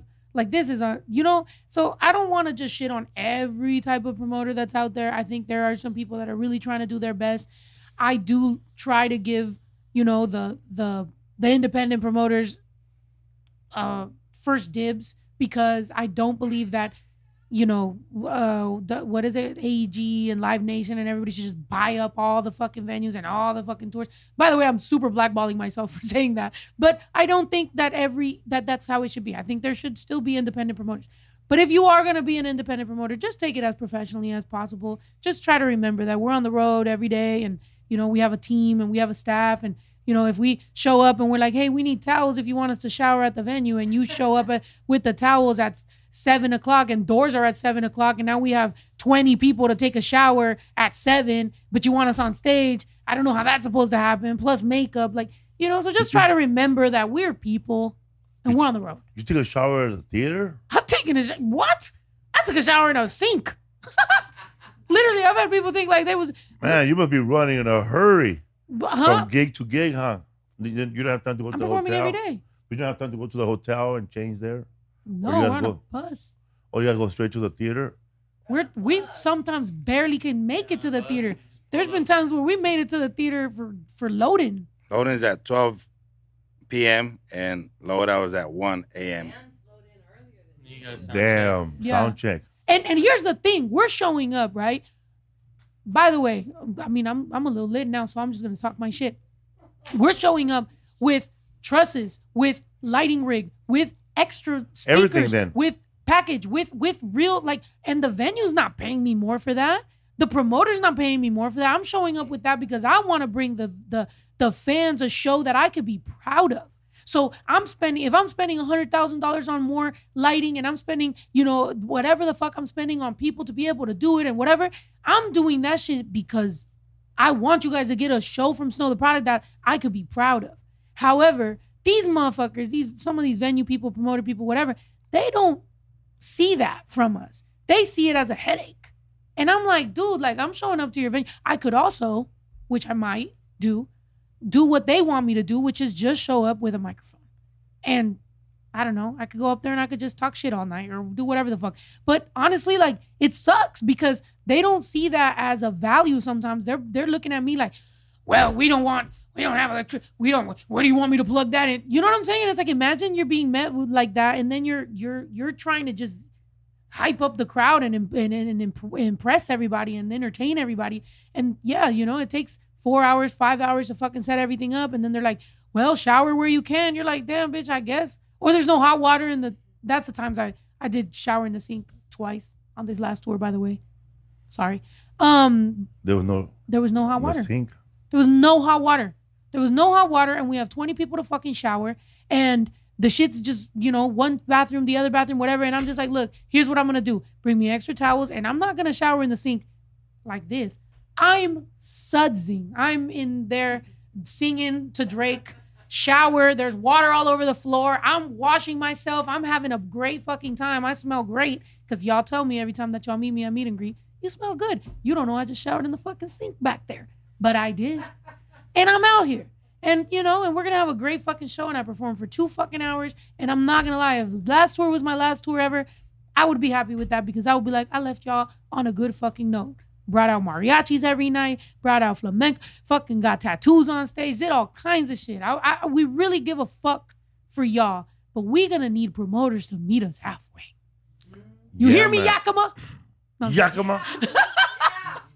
how do you feel? Tell us. So you manage him? Yeah. I love that. Can you, because my wife, right, I don't have a manager, but my wife, she goes with me everywhere. She drives with me everywhere and stuff. And half the time she's there or my brother's there or my cousin or Alyssa. And they have to have these conversations because I don't want to be a bitch. And I want to smile and wave and just be the happy person. Sometimes they don't have a stool. Fuck. A bar stool, because to do stand-up, I'll ask for a bar stool. And a water, right? No water, I don't ask for much. Right, and half the podcast, I had you thirsty. Bring him another Yeah. water. No, another one too, just for backup, just in case. People don't know that, man, that I just threw my underwear in a trash can and put on brand new underwear just to meet you guys. Fuck yeah. You shit yourself? I just threw it away, bro. It's wet. I don't want to wear it. Oh, because it was wet. I've I just seen throw it men. away, bro. I've seen men What do a that new though. one. What do you have on your rider? Peanut butter and jelly sandwich, I think. Hummus, Ooh, that's good. bottled water, bubbly. Vegan snacks. Oh, you're vegan? Yeah. Oh, nice. No alcohol. No alcohol, but everyone else drinks. Coffee, bagels, cream cheese. That actually sounds delicious. Damn, we gotta get some of those. But that's the first. thing. Cookies, vegan chocolate chip cookies sometimes. Nutter butters, Oreos, That sounds fucking butter. bomb. I have fucking salad and peanut butter and jelly Greek sandwich. salad and olives. Cheez-Its. Wait, how do do you want to bribe anybody with your entourage that you want for them? Be like, hey, I need this food, drinks for them, and that's how you're gonna pay them. That's what you put in your rider as well. When there's an entourage, yes. Yes. We definitely. Yeah, I don't have a fucking entourage. You pay them off that. I have my people who work with me, and we all eat the same thing. I don't even get nothing special for myself. We eat what everybody eats, except for Yayo because he gets Rice Krispies. Rice Krispies, Capri Sun, Capri Sun, Rice Krispie, Borley sometimes. Sometimes the theater has their own catering and it's really good. Sometimes Yeah. it's not. It's a hit or miss. We Yeah. had Twinkies at some point. Twinkie. But the bad part is that then you eat a lot of it and then it kind of gets burned out. And Well, not the o- fat is salt. Not only that, exactly. With me, once I get off stage, of course, I see he has a box of Twinkies and Rice Krispies and Doritos, Cool Ranch. I'm going for that shit. Like Cool Ranch too. Right. Cool Ranch. So it's like, I'm going for that shit. So I be telling them, I'm like, all right, because we get 2 rooms. I'm like, put nothing in my room but the salad. So my girl walks in with a fucking plate of lettuce and 2 olives on the shit and cheese. And I'm like, thanks. My brother gets, at least he gets some diet food that's warm. That's cool. I like that. Last tour, I fucking ate Cat's enchiladas. I felt bad about that for like a week. I was like, I'll replace your enchiladas. Cat is the dancer. Cat is a dancer. Oh, we were like, cat? You ate a cat? Hey, I cat didn't food? eat cat It's a enchiladas. Haitian restaurant. Wait, but how they bring you a peanut butter jelly sandwich, like pre-made? No, or no, uncooked? jars. Oh, And we the make it whole thing. ourselves. We make it ourselves. Nice. You eat the crust? Yeah, sometimes we have crustables. Oh, What That's kind of nice. So we make a strawberry or we make a grape? bunch of peanut butter jelly sandwich. We take them back to the room and we play Switch 2. You know what's cool? That I don't think comedians are gonna be your job's gonna be taken by AI. No. It's like comedy is so like nuanced and like it's with the time. So it's like by the time, that's why I was telling my girl yesterday, because yesterday I wake up in the morning, I take a shower, I listen to Drake. Yesterday, the whole playlist was AI. And I was in the shower, so I wasn't telling it to stop. So I'm just hearing the music and it's AI. I got stuck at that too. I started listening to the song and I got all sentimental, started thinking about my rabbit, and on my dead animals, and A rabbit, a real rabbit. Yeah, I passed away recently, and then I'm going like this. Oh man, there's a new singer, and I found out that she's all AI. Ingo something love. Yes, bro. Yeah. And then on the way back from I'm clapping for myself, something like that. when I'm on my way back on the Uber, the lady's listening to some super gospel stuff, and Yeah. it's like Inga. and it's like talking about Jesus and God and I love you and the whole playlist. And I'm like, She hits the right points too, huh? In the song. AI. They know what throw that in there I have perfectly. 6 months left of work before my shit is gone. Promoters are gonna be like, oh yeah, bitch. They're gonna get the last laugh. No, the new product. Try to get AI to fucking perform at your fucking venue, bitch. Yeah. Yeah, I fall for it, and it goes, man, this chick has a whole album, and fake AI is talking about she's awesome. Like people leaving comments, oh man, she's great, she's the best, and it's all AI, man. Have you heard of AI of dead internet theory? No, I don't even know what that is. My That, wife keeps those things away from me. Right. I think she's hip. She's on a lot right now. She's Yeah, because if everything's quiet, everything's done, there's still bots. and that there's fake AI artists getting Yeah. cheered on by fake AI comments, getting fan pages of AI fake, and then they're collaborating together, fake AI with whatever, and then fake. It's a constant loop. Yeah. Oh, And Yeah. do you keep some stuff? I just got this question just personally. Do you keep some stuff away from him like my wife does so that he like for depression purposes? Do you ever like just kind of protect? Is there a mic here? Yeah, there's a mic right over there. Over there. Yeah. Oh, this one? Whichever. Yeah, because when he won Last Comic Standing, he has like family issues. That's why I didn't invite any close family for his possible winning episode. I just invited a mutual friend.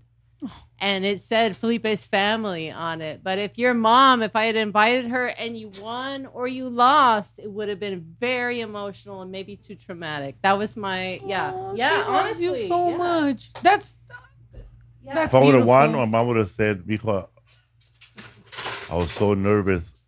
She would just throw it to herself. I was so nervous. And if I would have lost, You would have blamed her. she would have said something like, I didn't want to say nothing when you started doing stand-up, but it's not for you, mijo. So when I told my dad I want to be a comedian, he said, you're not black.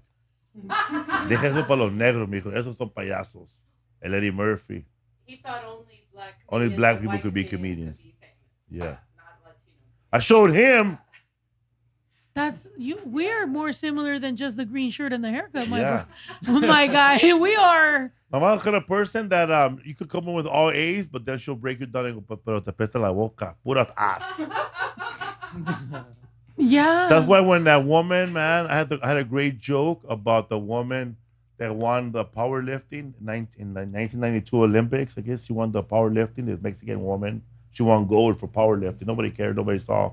But when I told my mom that, first thing my mom said, te puesto en su casa, ni un pinche plato levanta esa pinche gorda. Are we brothers? Like she said, Are we siblings? she said like, not even like congratulations, I'm a woman, she's a woman, she won a gold medal. Nah, she just said like, I bet you that bitch is lazy at home. Always mortificando su mamá con los pinches pesas. Yes. Oh my, that's why I asked the question. Because My mom- you guys are similar, like more personality type, and I think we're similar personality type, and I could see your more protective energy over his mental health because comedy does come from. My mom was one time, you know how you yell at your mom and you try to get your point around, but my mom would like, I'll start yelling, arguing, or con coraje, right? And my mom would reach over and just squeeze my penis in front of everybody. Este cabrón con la pinche verga chiquita. And everybody's laughing, man. Like, but like I said, she loves saute right there, man. But nobody cared. You're crying already. You're already mad, but then somebody squeeze your little unpubic hair penis right there in front of everybody with your underwear.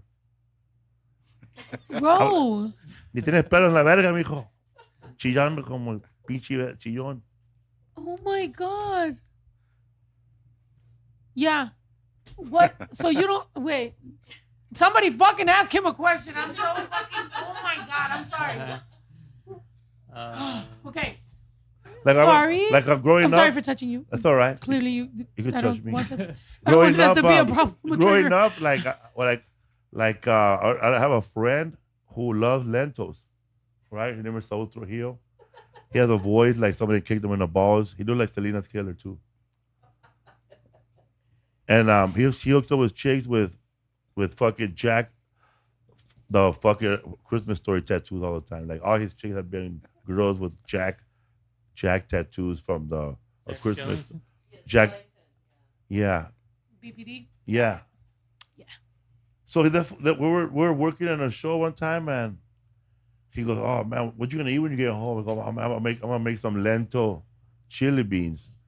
And I said, "Bro, fuck that, bro. You just fucking made money this week, bro. Get some fucking real chili beans. Fuck lentils." He goes, "You don't like lentils? Fuck no, bro. I would take a beating from my parents just to avoid eating lentils, garbanzo beans, cuero, fucking lengua." My mom would make lengua, and they go, "No vas a comer eso?" And they get beat. And I get beat for not eating. Or my father was funny. My father, my father put the belt right next to my plate, and he would go like this. You decide. So I would grab the belt, start chewing it to make everybody laugh first. Oh my God. Oh my God. And then there's nothing sadder watching all your brothers laugh, and you're looking back while your dad's holding your hand like this. You're gonna get beat, and everybody's just laughing, but you're gonna get beat. How many And brothers then do you have? I have 7. God damn. I have Sorry. 6 brothers, 1 sister. My sister used to pee standing up. She used to grab her vagina and toma, man, chorro.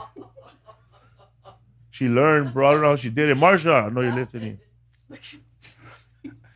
La pinche squirter, eh? Chispas. Squirter. Bro. TMI. Bro, How I'm gonna ask you something. Has any of your family ever got, well, I'm assuming they've gotten mad at you for saying this stuff, right? I don't know, man. I don't see them at funerals. Okay, and are like, okay, you know what? This might be more valuable to me than my therapist. And you just kind of like just rock with that? That's cool? Man, Because like my family's mad at me for sábado. My family's mad at me for que oso. They're just like, I didn't even mention who I was talking about when I said my tío is secretly gay. And he's like, I'ma fucking kill this bitch. And I'm just like, what the fuck? Nobody even said nothing about you. Like, listen, fuck Sandro. Oh my God, you almost got. Wait, what? Oh, I'm sorry. What? That's his name? I said, listen, Sandro. No. You know what? Talk. No seas sangrón, señor. You can go somebody fucking 2 letters and you might have fucking hit that one. Fuck. I'm gonna get killed. That's crazy. So we had a cousin named Sandro and we thought he was gay too. No, nomás le gusta el perfume. We had an uncle that we thought he was gay, and my dad would be in denial that he's gay. And we know he knew he was gay. He goes, no, es que tu tío es muy está educado y fue al colegio y Right. sabe leer. And so all those things are gay. Going to college, fixing your life, not having yellow teeth is not being gay. Is gay being gay? My uncle was the only relative from my family that doesn't say puesto. Pues puesto. Wait, where are you from? My dad from Tuxpan, Nayarit. Right there by the ocean, La Boca, La Paz. Nice, yeah. Bunch of fucking oyster farmers. Yeah. And I hate oysters too, man. Another beating I got in Mexico. Me too. I fucking hate oysters. Gargajos. You can have that shit. Like... My uncle, they have a farm like from here to the end of the room, and then like double this, nothing but poles, and the oysters, they get stuck to the pole, and then you just pick them out and you scrape them off. In America, man, everywhere else, restaurants, they cut the oysters, they're laid out, clean, and you fucking chuck them, right? Where my dad's from, they put them in everybody has Tupperware cups with their name on it. And they put all the oysters in a cup, and they put tapatio and salsa, and they just down it like fucking like a fucking gargajo licuado and shit. And then they gave it to me like that. I fucking threw up, man, and they beat me. It was so good. I didn't know, but nobody told me to suck it in. I'm right there chewing on it, and it tastes like sand. And then like it's coming out of my mouth, and the side goes, sabe arena, man, tierra. I don't want this. Sounds like abuse. I'm totally abused, man. It's a lot of stuff I didn't want to eat. Is that why you're a vegan now? Probably, You're man. like, bro, fuck that. You're like, this is disgusting. My mom, you know, when you make a pork chop and there's cuero on the side, that rubbery, my mom, you would have to eat the whole thing. You would have to leave a bone behind, man. Like, fuck. my dad would eat it. Wait, you say your dad's from Nayarit. Where's your mom from? Sinaloa. Oh, okay. A little small ass town in Adolfo Ricortines, Sinaloa, right next to Los Mochis. Okay. Small ass town, bro. Like we lived in a little ranch, a lot with 5 houses, and they were all relatives in the same lot. And it was crazy growing up over there, man. Like everybody wanted you to work right away. Like really work, man. Like you're 4 years old, you've been breastfeeding for free, puto. My grandfather, man, like he like, I was just kicking rocks, you know, and one day he gives me money. He goes, tienes que ayudar a la familia, cabrón. So that fool gives me money and a shopping list, and I'm 4, right? And I didn't know what to do. I'm not, they go buy groceries. I'm 4. I play with the money, man. Singing Juan Gabriel's song. Noah. And somebody robs me. Somebody grabs the money and robs me. Takes off with the money. So I don't know what to do. I just cry and go back to my grandma's house, and I hid under the bed for like 9 hours, bro. Like 9 hours. They had the federales, everybody looking for me. They're doing the rosary in the living room. I remember Santa Maria, tú eres de pinche gordo. And they were, I swear to God, I could hear them looking for me. Chuyito! And then you can hear angry people looking for me. Pinche gordo, cabrón, te voy a matar. You know, no anda, cabrón. No te escondas. And then I finally came out. Aquí estoy. Todo está tranquilamente. Everything's good. Call off the posse. They beat the fuck out of me, man. Like they beat the fuck out of me, bro. Everybody that was looking for me beat the fuck out of me. Even the dog bit me. Like they said, they were asking people, ¿Quién también lo buscó? Yo ayudé 2 horas. Pues pégale pues. Oh my God. And that's why I like Coke. That's my trauma. You know what I think about a lot, Snow? The Office. Maybe I should have The done coke Office. in Where my life. where You're Andy Bernard making me wanna when do Andy coke. Bernard says, people always talk about the good times. Like, oh man, remember the good times? I wish somebody would tell me when I'm in the good times, this is the good times, so I could know these were the good times. I feel the same way with trauma and anxiety. Like, I wish somebody would have told me in the beginning, this is the beginning of the trauma. This is the beginning of the anxiety. Then I would have known not to, like, later on use heroin or cocaine or PCP to block these feelings, that are messing with my head. Instead of like going, oh man, I just sold out the place and now I want to cry. What the fuck? Why do I want to cry? I should be happy. Why do I want to cry? Oh yeah, because I got beat up when I was 4. I'm about to cry. Right Yeah. now. You were reminiscing? Yeah, because and then I was talking to a couple of friends like who went through the same thing I do. Like they're doing great in life. He goes, what happened, bro, after you graduated? Oh, I went to the closet and I cried. Bro, I'm crying right now. Give her a shot. No. That's gonna make her cry more. I'm going to cry even There more. it is. Is Yeah, that play it? it. Oh my God, Play I'm going to cry. You can't hear it. Sounds like he's drowning. That's God. God's like, do not play this right now. This bitch is about to crash You out. sound like Aquaman.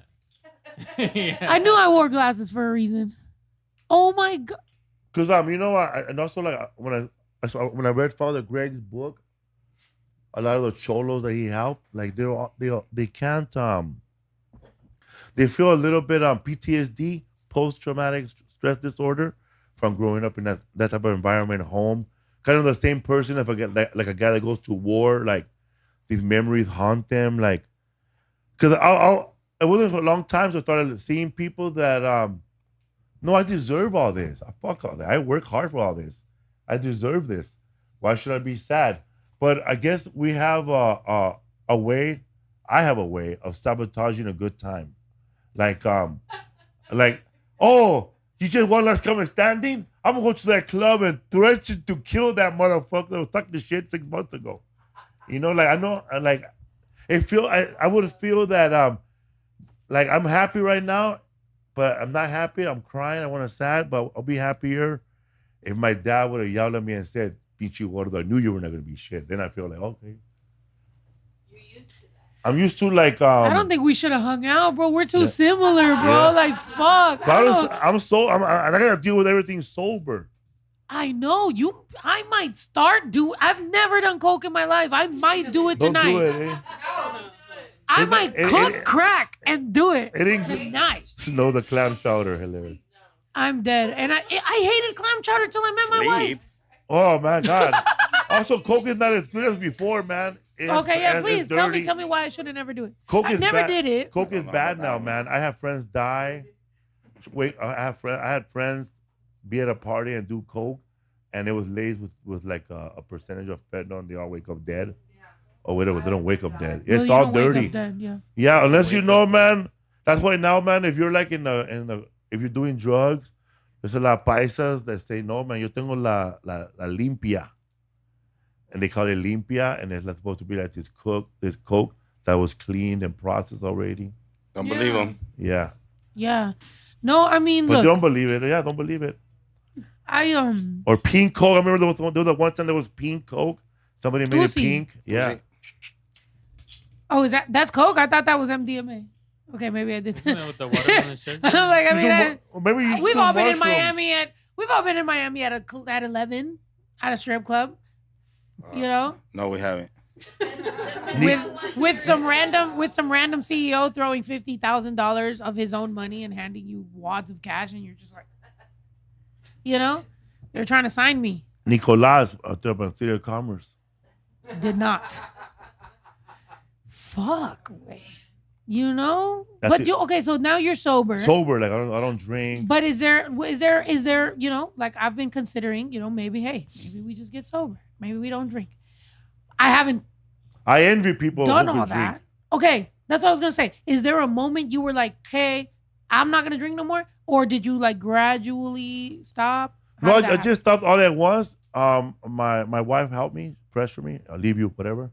I'll leave Oh, you. period. We love that. No. Blackmail. No, she didn't say that. She just said, really think about Babe, what do you're that doing. to me. Babe, do that to me. No, she didn't do that. Be like, bitch, I'll leave Because you know what? I'm like, As a matter of fact, she didn't say that because she would say that. I would use that as an excuse to go get loaded. Because right. all we need is an excuse. Like me, I'm holding you down. like me, I need an excuse. Like I envy people that could drink like you and just be cool like me. Like I don't know how to have 2 Modelos without looking for somebody with a bad code in the room. Like I get buzzed and I see somebody go, oh man, you got some? Yeah, I have phlegm. Give me some. Right. Like I want to take it to the next level, man. I don't know how to Okay. how I to see go what you're saying. home. How to go home after the party. I should have been homeless. Because I think what's happened to people who are homeless, there's people who just party too much and didn't want to go home, and now home seems really far away now. Wait, hold on, because you just spit some bars. I think you know what does happen to me. You know what does happen to me when once I start drinking. Or did you turn my mic down because I was yelling? No, I don't know. Maybe You did. You did a over little bit, time, right? But Yeah, you did. Okay, no, because I started to think, am I just don't going wanna- once deaf? it's clipping, we can't bring that back. But No, if I it's get a that. little quiet, Maybe tell me to bring it down, because then in the middle of a. I know, but it's because here's what happens. So then I start thinking I'm going crazy. I start being like, yo, I start being like, no, because my ears, I had sounded underwater. So then I start being like, yo, it must be me. Clearly, when I drink, I start to sound like I'm underwater, but it's my brother over there turning the fucking volume down. This guy. He's the one who's turning you crazy. Yeah. You know, that's low self-esteem, my brother. Like you can, when everything changes around me and then everyone points at me, then I start being like, wait a minute, I'm the problem. But that's because my mother Yeah. said I'm the problem. So it just, you know, and that uncle that hates me because of my song that you almost named, he said I'm the problem. But he said that to my whole family.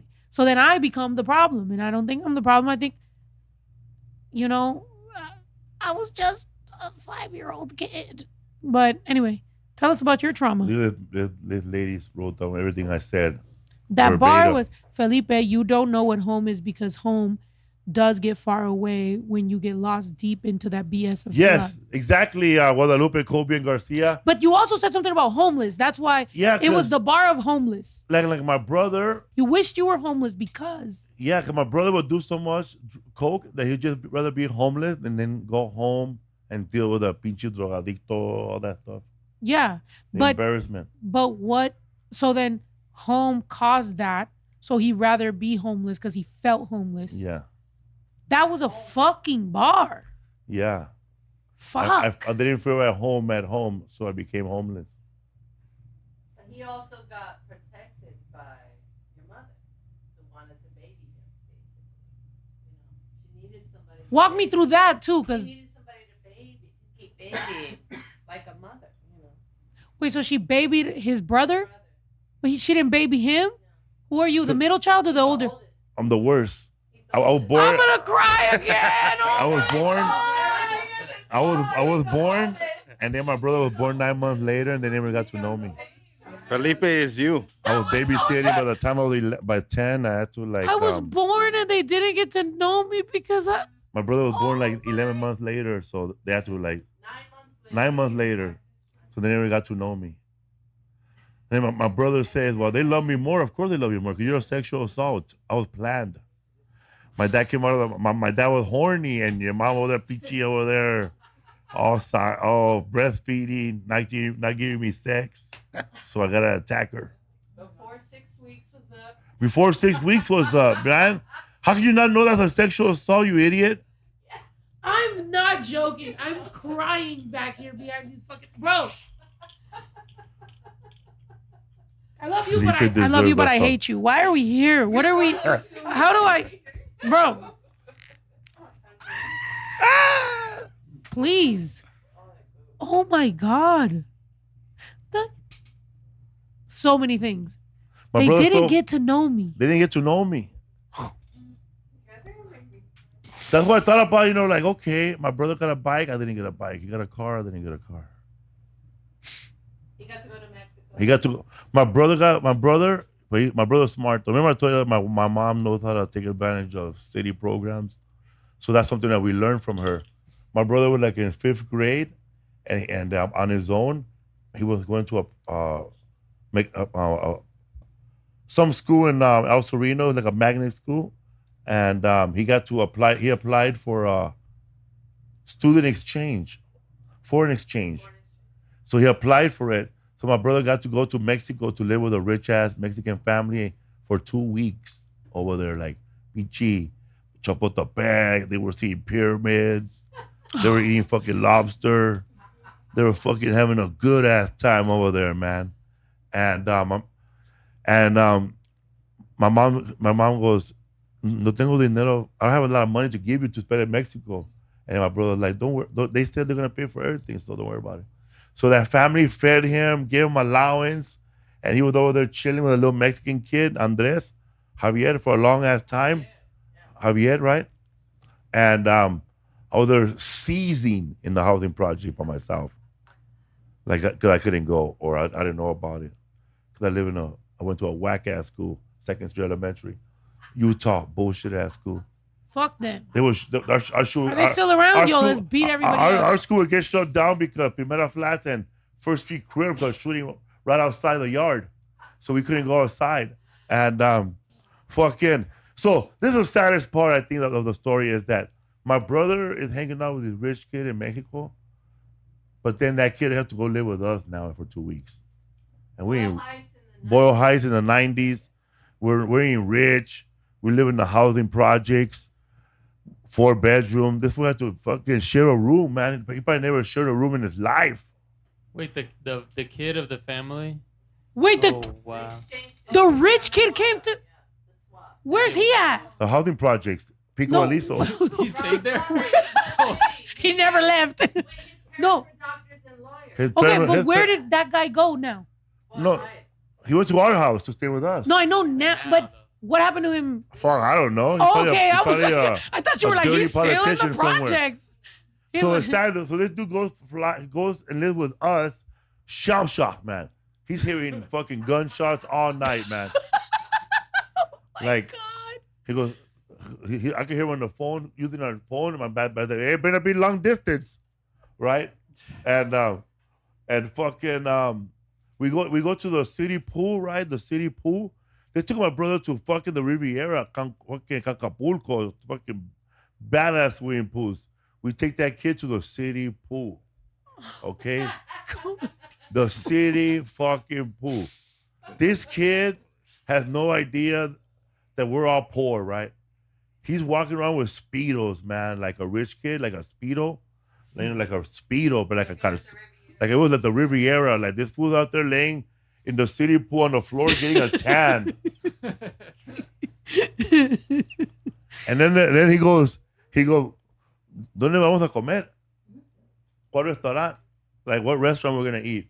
And I said, restaurant. I go, I never been to a restaurant. He goes, I don't think I've been to a restaurant with fucking real knives yet. And so no, we're gonna eat right here. Get in line. And we get in line, and we're getting in line for the free lunch at the park. And I fool in line getting free lunch, bro. Like he has never stood in line for free anything. He's looking at black people for the first time. And Chinese people, like, so this fool has money and he buys the ice cream and he eats it by himself and he didn't share it with us. Traga solo. Traga solo, bro. We were just watching him like hungry pet bulls, bro. Like when you're eating an ice cream. Why didn't you bully him? And we waited, bro. No, we waited, and then we had a reunion like with all the kids that were foreign exchange, and we were all there. And that fool got into a fight with a kid from Mexico City, and we didn't jump in to help him, man. We let that fool get his ass beat. And he goes, no me ayudaron. And I said, well, no me diste nieve, cabrón. You didn't give me ice cream. God. You didn't give me a little taste. You gotta give me a little taste. I would have fucking fucked that fool up personally for you. Hey, man, don't be beating up the little ice cream man. Aww. So, man, yeah. He horrible, man. And one day, You've man. never been curious to look for that guy? Nah. He didn't hear him. He didn't share his ice cream. Why would he look for him? And then To see how he's doing. every night he's like, lleve para atrás. Like he wanted to leave. He wanted to leave. And then my dad ended up whipping him too. That's sad. At least it was even. He whipped him too. Because he stood up to my dad like this. No me hablas así. Whoa, man. You try to talk to me like that. My dad spanked his dad. He started crying. Durmió calentito. Damn. And then your brother went like back to you guys. When did that happen? No, when my brother lived in Mexico with him. And then they both came back together. They lived with us. It was an exchange. Oh no, but I'm saying. Oh, so they didn't exchange at the same time. They went that way and then And they they came both this came, way. yeah. Oh, okay, Wasn't there okay, like a okay. TV show like that? I think I would watch it. There was, hell yeah, man. It'd been hilarious. This fool walking around the projects.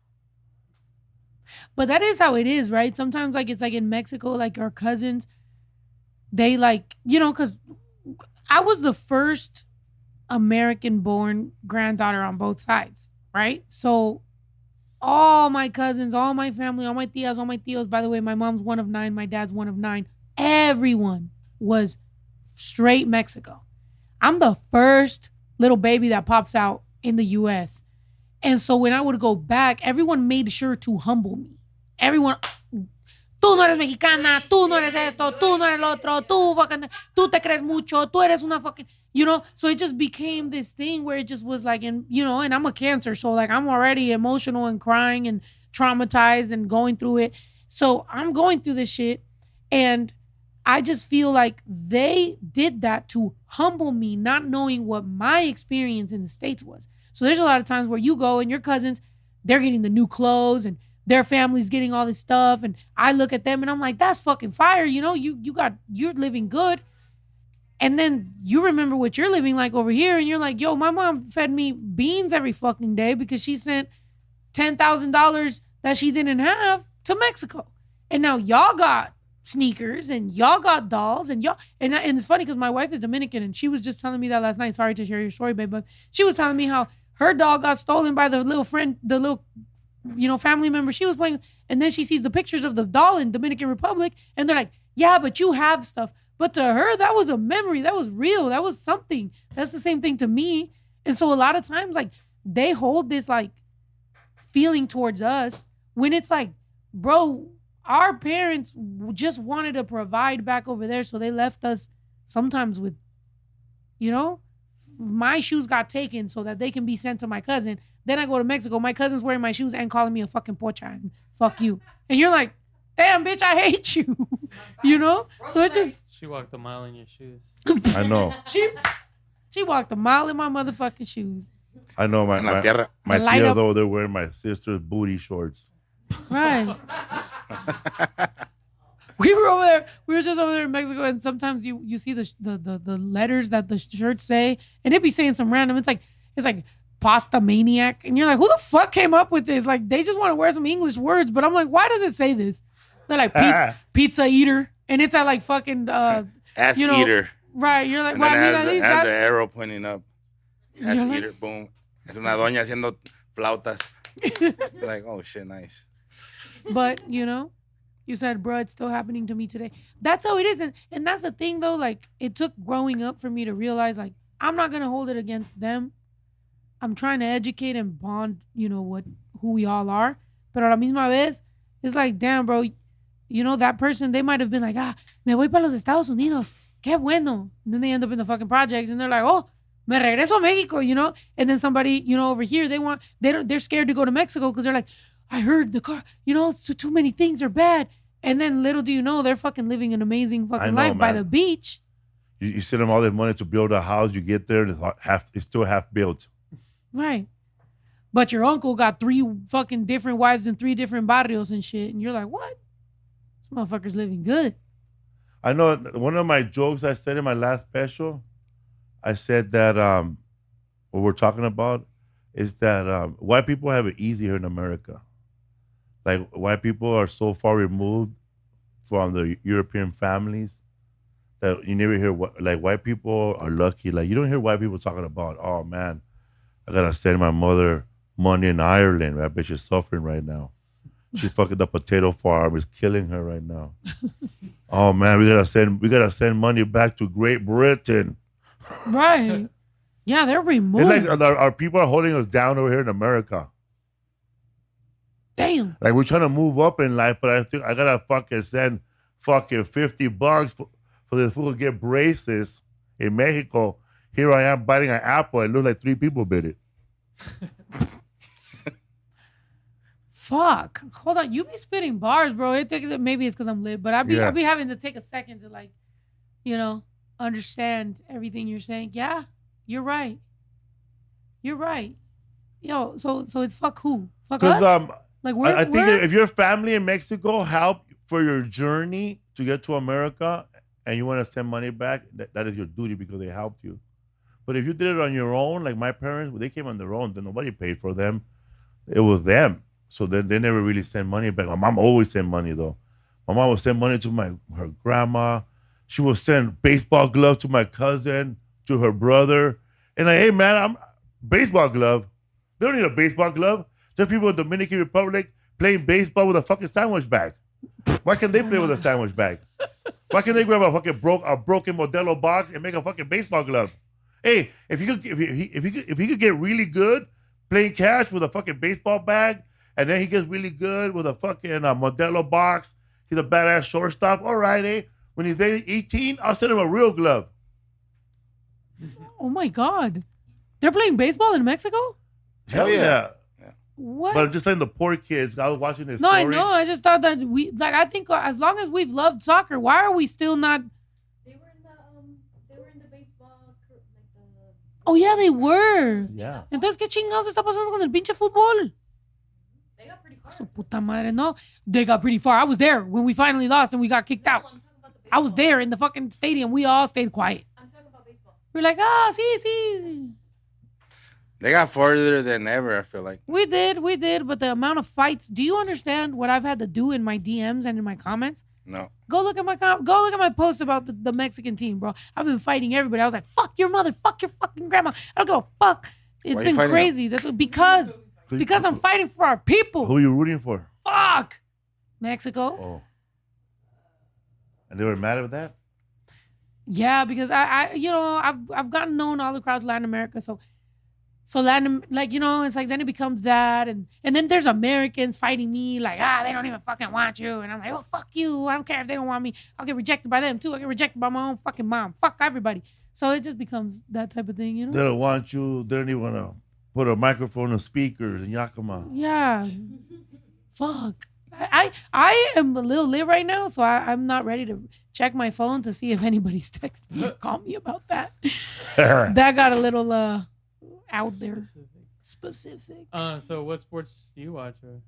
I started watching soccer again. I never really liked it growing up. Me too. I hate Did you I play any hated it. sports? I hated soccer because of the running. I don't like running. Oh, you like baseball? I like baseball. Mm. And also, man, if you live in Los Angeles, you know that soccer is played every Tuesday and Thursdays. And you can't play baseball that day. You get hit with a soccer ball. When I was a little kid, I played soccer, but just not. My parents were not into it. My parents didn't push me to play soccer. They pushed me to play baseball, but that was about it. They pushed me to play baseball, but they didn't go to the game. So I don't know how they're going to push somebody. It's like saying, mija, I want you to be a ballerina, but guess what? I'm never going to go to none of your shows, so you're going to embarrass me. Like, I used to play baseball across the street from my house, and my dad, all he had to do was look out the window. I would see that fool close the curtain. Oh, Now, ¿por qué no mira mi juego? ¿Para que te ponchen, cabrón? So Can I your get a family beer? hated you, know? That was Fuck, bro.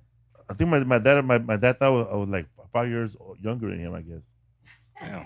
Dude, can I get some lime and salt on that, So please? did 'Cause they I have to that do the same energy anxiety. with Did you all want to of drink? your? No. Oh, you don't drink? Just you? Oh, yeah, that's right. That's what I understand. Oh. Like when you get into a fight with your family or with parents, because your little brothers, they saw a different part of your dad. Like I saw my dad when he was trying to be a dad. Like he was new at it. So I got all the fuck ups. Every time he fucked up with a dad, I'm the one that received it. So by the time he got to my brother, he was less shitty. And then so on and so on. Oh, I love my dad. Oh, I wish I knew that guy. I don't know that guy. I don't know the guy I don't know the dad that gives advice. You're like the I don't know that. beta tester. I know the dad that came home drunk and he would just tell me to take off his shoes for him and his socks. Quítame las botas. Oh, that was my Quítame las dad. botas, Fuck that cabrón. fool. I think that's everybody's dad. And everything. And they're all so fat, they can't get their own boots off. There's know, pictures man. of me They're all with my dirty. dad's sock, all happy that I, know, got right? to take my Oh dad's my sock God, off, bro. Fuck my dad's feet. You said Fuck the my- beta tester. Picture. We gotta find those pictures. That's There's funny, literally, always I a remember son my of- dad's in a brown fucking couch. He's got a fucking red jersey. It's me with my little brother fro. fighting over to see who's gonna take out the boots. The biggest scam ever. Biggest worst scam. Oh, fighting. A ver quién me quita las botas más rápido. Wow. That's crazy. That's a good one though. I would do that one for my kids. A ver, un jueguillo. Oh yeah. That's messed up. Your dad got to be toxic to all of us before you were born. Yeah, man. By the time He's my cousin. So, Yeah. like, I was, like I said, I'm the oldest American-born grandchild of the family, right? So, all my tios got to get all their bullying and fucked up On shit everybody else. before their Yeah. kids were born. So, by the time this motherfucker was born, he's the baby. Everybody's happy. Blah, blah. My brother's born. Everybody's happy. My other cousins, everything.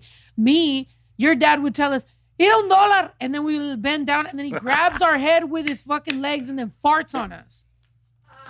That's Yeah. his dad. yeah, my That still goes around, not too much, but Not as here much. and there. my uncle put it on I his would have lap. beat his ass right and- now. My uncle put it on his No, lap. no, mucho respeto, mucho respeto. Shout out my. You would get Shout out my this. They get you on your lap. They put you on your lap face down and they take your shirt off and they pull your skin back and crack it.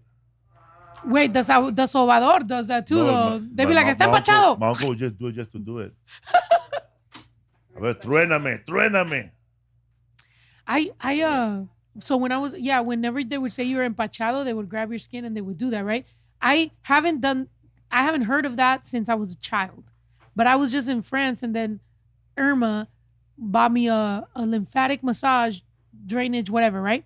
The man grabbed my skin on my thigh, pulled it so fucking hard. I'm bruised probably to this day. And I was like, he's trying to crack my skin and he's doing like, whatever. I'm not going to lie. I got a lymphatic massage the other day. They did not do anything of that. So I'm like, I don't know what he was doing, but I think it was weird because he filmed it. He filmed it all. Then he sent me the video. My calves hurt till this day because I used to be really skinny when I was a child, and my aunt used to be like a sobandera and all this stuff, and my sister's calves literally stayed as that child age and has complications because they're like there was some type of trauma that happened to her calves, because you remember they used to massage the calves like this and pull them and all this stuff, but they're really what does that have to do with your stomach? They turned my brother upside down. They were hitting his fucking leg so hard. La They were mollera. shaking him for his mollera. Who falls for that? Till this day. Me too. I have cramps La mollera. I forgot about that. Just flip you over and just Yeah. some shit was done. They said my brother's mollera had fallen and they were smacking the shit out of him. I was like, oh my God. And it really fell down. So that's what's wrong with me. I was at a baseball game against the New York Mets at left field pavilion, and I saw a Puerto Rican lady do that to her son at Dodger Stadium, because her head was back, and they got up real fast, and the husband said, "La mollera." Then the Mexican lady said, "La mollera, hazle." Man, she was so confused, being thrown. The woman was so confused by everybody shouting and shit. But the kid was choking. He also was choking on a hot dog, right? So she flipped him over and toma, bro, right? Toma, right there in the back, and then flipped him over, and the baby was yelling out "charge" at the end, bro. He came back to life. But I'm pretty sure that kid had a fucked up back right now, but getting hit like that hard. For real. He probably a little hunchback. Yeah. What did they? All the hood rats were telling that Puerto Rican lady, "La mollera." She was, ¿qué? And then I think they would suck water out of their head, no? yeah, It was kind of gross. I saw one of Wait, Family who Guy. was? Hold on. Si la What? mollera They were sucking water out. si la mollera se le cae a un bebé, then they gotta suck the water because their skull is not fully developed. Soft spot for people. I saw that on Family Well, I think Guy. you're wording that wrong. Is that right? Britney Spears Sucking was water? using it for an ashtray. Yeah, like Is that? you grab the baby's head and then go like this. I saw my grandma do it. Fix my mollera. Oh my God. Not my hand doing the Chris Rock right now. Or who is that? Who is that they used to do? I think it's only us that believe in that, right? No one else does that. Or you're pregnant and it's a full moon, you gotta put safety pins on your stomach. Oh, para que the kid doesn't get a clip slip. For the kid, we have a clip lip like this because, we have a problem with that. We're gonna hell need no. some safety pins. Yes, it prevents it. It's like a... Who made that up, man? Why not just say your mom drank a lot during her pregnancy? No, but then some stuff starts making sense when you look into it. When you deep dive, like your feet, like when your foot hurts from one side to the other, and it's like your ovaries or your back or your this, and you're like, oh shoot, or your kidneys, but your feet have all the. So I feel like it's like that type of ancestry that they do more than us.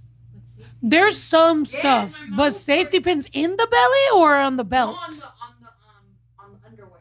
Okay, because I was like I'm like, So dang. that your kid doesn't get like the clip slit or like anything with like the rays of the energy of. I know my mom was like, after I had my son, she was like, wrap up and no chanclas and all kinds of que te va a entrar el frío and all kinds of shit you have to do. No, I would put like the red stuff, the red ribbon. All of the underwear had the same thing: the red ribbon and then The red ribbon, I remember that one. with the safety pins around it. All the underwear had it so that con el que no le hagan ojo, or that she doesn't get like a kid with some, bad energy, it, like blocks it or something. It was Yeah, that's in crazy. my work. I'm gonna try it in my. You're next sober. You pregnancy. could read What does it say? during a solar. The Aztec legend, the Aztec believed that an eclipse with a jaguar biting the face of the sun. Folklore evolved that if a pregnant woman watched the eclipse, a similar bite would be taken out of the child's face, resulting in a cleft lip. Mm. That's Wow, what my mama is. That's crazy. nice. Well, yeah, right here it says during a solar or lunar eclipse, pregnant women are traditionally advised to wear red underwear and pin a metal safety pin to their clothing, often the belly or underwear, to protect the unborn baby from being born. That's why that guy from Blood Out Popeye wears the red shorts, bro. I was so George, let me tell you, Your Majesty, this is not the pen with 3 mules and a cat. Saying, what was it saying? How does it know the color of the dye of the fabric? Like the guy said, it's a wives' tale, not a wife's tale, a wives' tale. Oh, Yeah. You're right. I didn't even remember that. What does wives' tale? Oh my God, bro! What the fuck? You think this is a pen? Play it. He's probably Let me gonna tell you sound like something, he's Your underwater, Majesty. too. Your Majesty. That's crazy, that one, man, the safety pin. Like, is that still around? People still fall for it? I'm gonna do it when I get pregnant. Por CC. Oh, you hear this? Right. Wow. Damn, bro. Yeah, I'm kind of happy us men don't have to go through all that. Keep it a buck. Yeah, what are Good wives' boy. tales that include men? What do men have to do? You gotta Nothing? put a, Just you gotta, Valer verga during a nomás? full moon, Not in the women, and you that's gotta, it. you gotta put a safety pin and tie up your foreskin during the full moon. It is, fool. What Or the else your fuck? foreskin will cover up your whole body and you choke. What we wish he would do is Make that You're up. forewarned. Make a random wives' tale book just to be toxic and fuck people's shit up. Did you hear the one about if you don't cover up your toes and when you go to sleep, that something drags you away? Cucuy. Yeah. Or something like that, yeah. Yeah. That's why on my beds always never have space underneath them. I make sure. Like, ain't nothing living under here. There's drawers under here. Or trash. I got a couple spiders. Also, I think there's one if you see a dog pee or shit, you get a sty in your eye. yeah, That's an old that one. was a huge one. Remember that one? Don't look at dog here. Hey, She got like 2 styles right now. I was gonna rescue her. I see him all day. I'm dead. You were gonna. No, Oh. that way I have my lie to sty. me? No, that'll be the reason I have a sty in my eye because I work at a rescue. I see dogs poop all day. I'm dead. Well, I have a bunch of fucking dogs. Thank God you know what? Knock on wood. I don't want to sty in my fucking eye. Yeah, I have 2 dogs and I had a rabbit for 10 years and the rabbit just passed away. Oh, what was the rabbit's name? Slippers. Oh. Because all her, she was black, but just the tip of her toes were white. Like she was wearing a little tux. Why'd she die?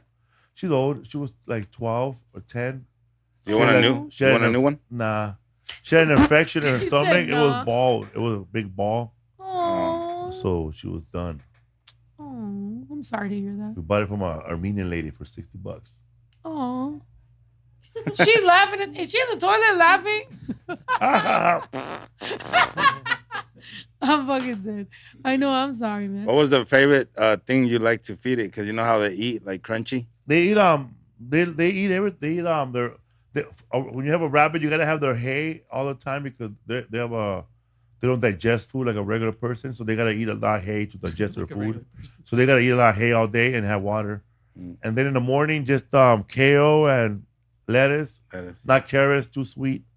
And same thing at dinner. And then at the end of the night, some little treats. So that's not real, the carrots? No, hell no, it's too sweet. So sometimes it's a snack or no, nada. Yeah. It does. Where'd it come from? Why do we think Bugs rabbits Bunny. like carrots? Bugs Bunny. You know, the Do only they time wanna- I've ever been bit by an animal is a fucking bunny. The reason they have the rabbit and the carrot, it's marketing. Because they put the carrots out with a rabbit, and then when you go to the store, you see the rabbit advertising the carrot, and you want to buy one. But it was never the thing. It was just advertising for you, What? so you could see the carrot. Is it true And it looked pretty, that when they're mad they like stomp or whatever? like that. Also, when you bring a rabbit into, like, if I were to bring my rabbit here and put her right there, that's where she sleeps. She will try to run over there. She'll probably do it for 35 minutes, run back and forth to know all the exits. Like, they're a prey animal, so they want to learn how to get away. So they right away know how to get away. So just go all day. And when she's excited, she'll just be jumping around. And once she knows the environment, she just relaxed and she knows like where everything is. I want a rabbit. You They're have like a bunch. They're like Yeah, cats. they live around here, but they're not my rabbits. They're the nature's rabbits. They're homeless rabbits. And you get a litter box, and the rabbit will just go on top of the litter box with hay in the front and poop. And they don't like when you watch them, so don't watch them. They don't bite you? No, they don't. If you bet the top of their heads for a long time, they start purring like a rabbit, like a cat. They go, brrr. You can feel like brrr. And then if you get really close, like really down, they like licking your eyeballs, but they're not really licking you because to say they like it. They want your smell, their smell on yours. It's like saying you're mine now. Oh, And I want you to take the smell to your other animals. they're like, I own you. Yeah. Like, oh, I have 2 chinchillas, and they're pretty Nice. similar. Yeah. Where they do Oh. that same running. Yes. oh, and you have that tortoise thing. Yeah. How old is it again? I don't even know, like close to 60. 60, right? 60 years old? Yeah, man. You buy a turtle, man. You go to college, that fucking turtle's still growing. Damn, that's fucking crazy. Turtle lives forever. I want a rabbit now. Oh, that's nice. Yeah, there's bunnies all around here. They live great lives. The squirrels around here live a fucking amazing life. I actually hate them. Sorry, not to be a hater, but there's so many. There's so many, right? No, around here they're taking over. They're actually like, it's ridiculous. It's like they're digging holes underneath my house. My whole shit's about to cave. The foundation is going to shit. There's trees falling because of it. They eat my fruits. I tried to grow a garden. They eat everything off of it. I just, damn. They also in my neighborhood, the squirrels, they're at war with the blue jays, the birds. Yeah. Like sometimes the squirrel on top of the wire, and I can see a bird fly really fast trying to knock it down. That's funny. You know what? You know who's in beef around here? The crows with the hawks. The crows will be beating the hawks' ass in the fucking air, and they're just like whatever. And then all of a sudden, the pericos, like the green, not the other kind of perico, the pericos, they be coming around here, and I know it's them because they have this really crazy sound. They're like all these fucking sounds, and then you see them floating around or whatever. They're always over there in Silmar and San Fernando Valley. I think I heard peacocks on the way here. Yeah, there's peacocks here all over the place. That's the worst sound ever. Peacocks sound like a bunch of people having a good time. Yeah. Saying, show. It's 5 p.m. and they're like, show. And then I just be thinking they're doing it. I'm like, ew, there goes the nasty, freaky ass peacocks again. And yeah, they're all over the place. Around here, peacocks everywhere. I don't want to dox myself by being like, there's a lot of peacocks around here, but I'm sure people can figure it out. But there's, so many fucking peacocks. They come in the property, they leave, they do whatever the fuck they want. There's these little gallitos that came here. They wanted to hit on my chickens. My chickens were too big for them. It's crazy. While I was in France, my cousin and my brother made the executive decision to get rid of our rooster because he was beating everyone's ass. They had to get rid of him. Now the other 2 little roosters that we have, at least they can handle the chickens. But they're little. They're little, so they don't beat them. Bro, that rooster was toxic. He was beating their ass so bad, we had to get them little vests. My chickens have little vests so that they get protected. And they weren't giving eggs no more. Yeah, they weren't giving eggs no more. It was crazy. So now we got eggs again because we got rid of him. And then one of my goats got killed by a coyote because fuck coyotes. So I was going to let y'all know, fuck PETA. If a coyote comes on my property again, I'm shooting him. Or if I go to jail. A raccoon ate all of my chickens. Oh! Really? Oh, wow. What? You had 10 chickens and 10 chickens. But slowly, over 5 years, they killed all of them. It was raccoons? Raccoons. I have it on film. Did you just grab them? These raccoons would come up to, like, we would go over there and be like, yo, because they would swim in my You said yo. They swam in the fucking pool. I saw them in my swimming pool swimming one night. Yes. 3 of them. Chilling. They're just swimming. I thought they were otters. Yes. And I was What? Like, yo, They're laughing, yelling out West Side and shit. yes. They're crip walking on the fucking... They look at us like, what? What you doing in our pool? Like, me and Stanley were like, we got our golf clubs like, let's just go back inside. He was King Julian. 2 chickens and like, I have it all on video. Do they eat them, take them away and finish it, or do they just kill it? The whole thing? They tear them up. They just rip them apart. Raccoons are vicious. Yes. My Cocker Spaniel just will bite a chicken and leave it. And I'm like, you're an asshole because you're not even eating it. You don't want to just kill it for the sport. Like the first year was a whole family, so I was like, all right, I hope y'all give you a little nutrition. Right. But yeah, even the eggs, they were like. Now that's when I got mad. The squirrels eat the chicken eggs. They'll take them. They'll go in there. They'll grab one. They'll take it. They take all the zapote. They take all the. I was trying to grow a little garden. They just take the strawberries and the. One time I showed up and my fucking lettuce just was munched off. It was just like the bottom. I was like, what the fuck am I supposed to do with this shit? Taco Bell girl. What? Oh, I fucking hate squirrels, bro. I never had a beef with squirrels in my entire fucking life. I thought they were cute. As a matter of fact, one time I was like, I've never seen a baby squirrel. I bet you they're really cute. I never seen a baby squirrel either.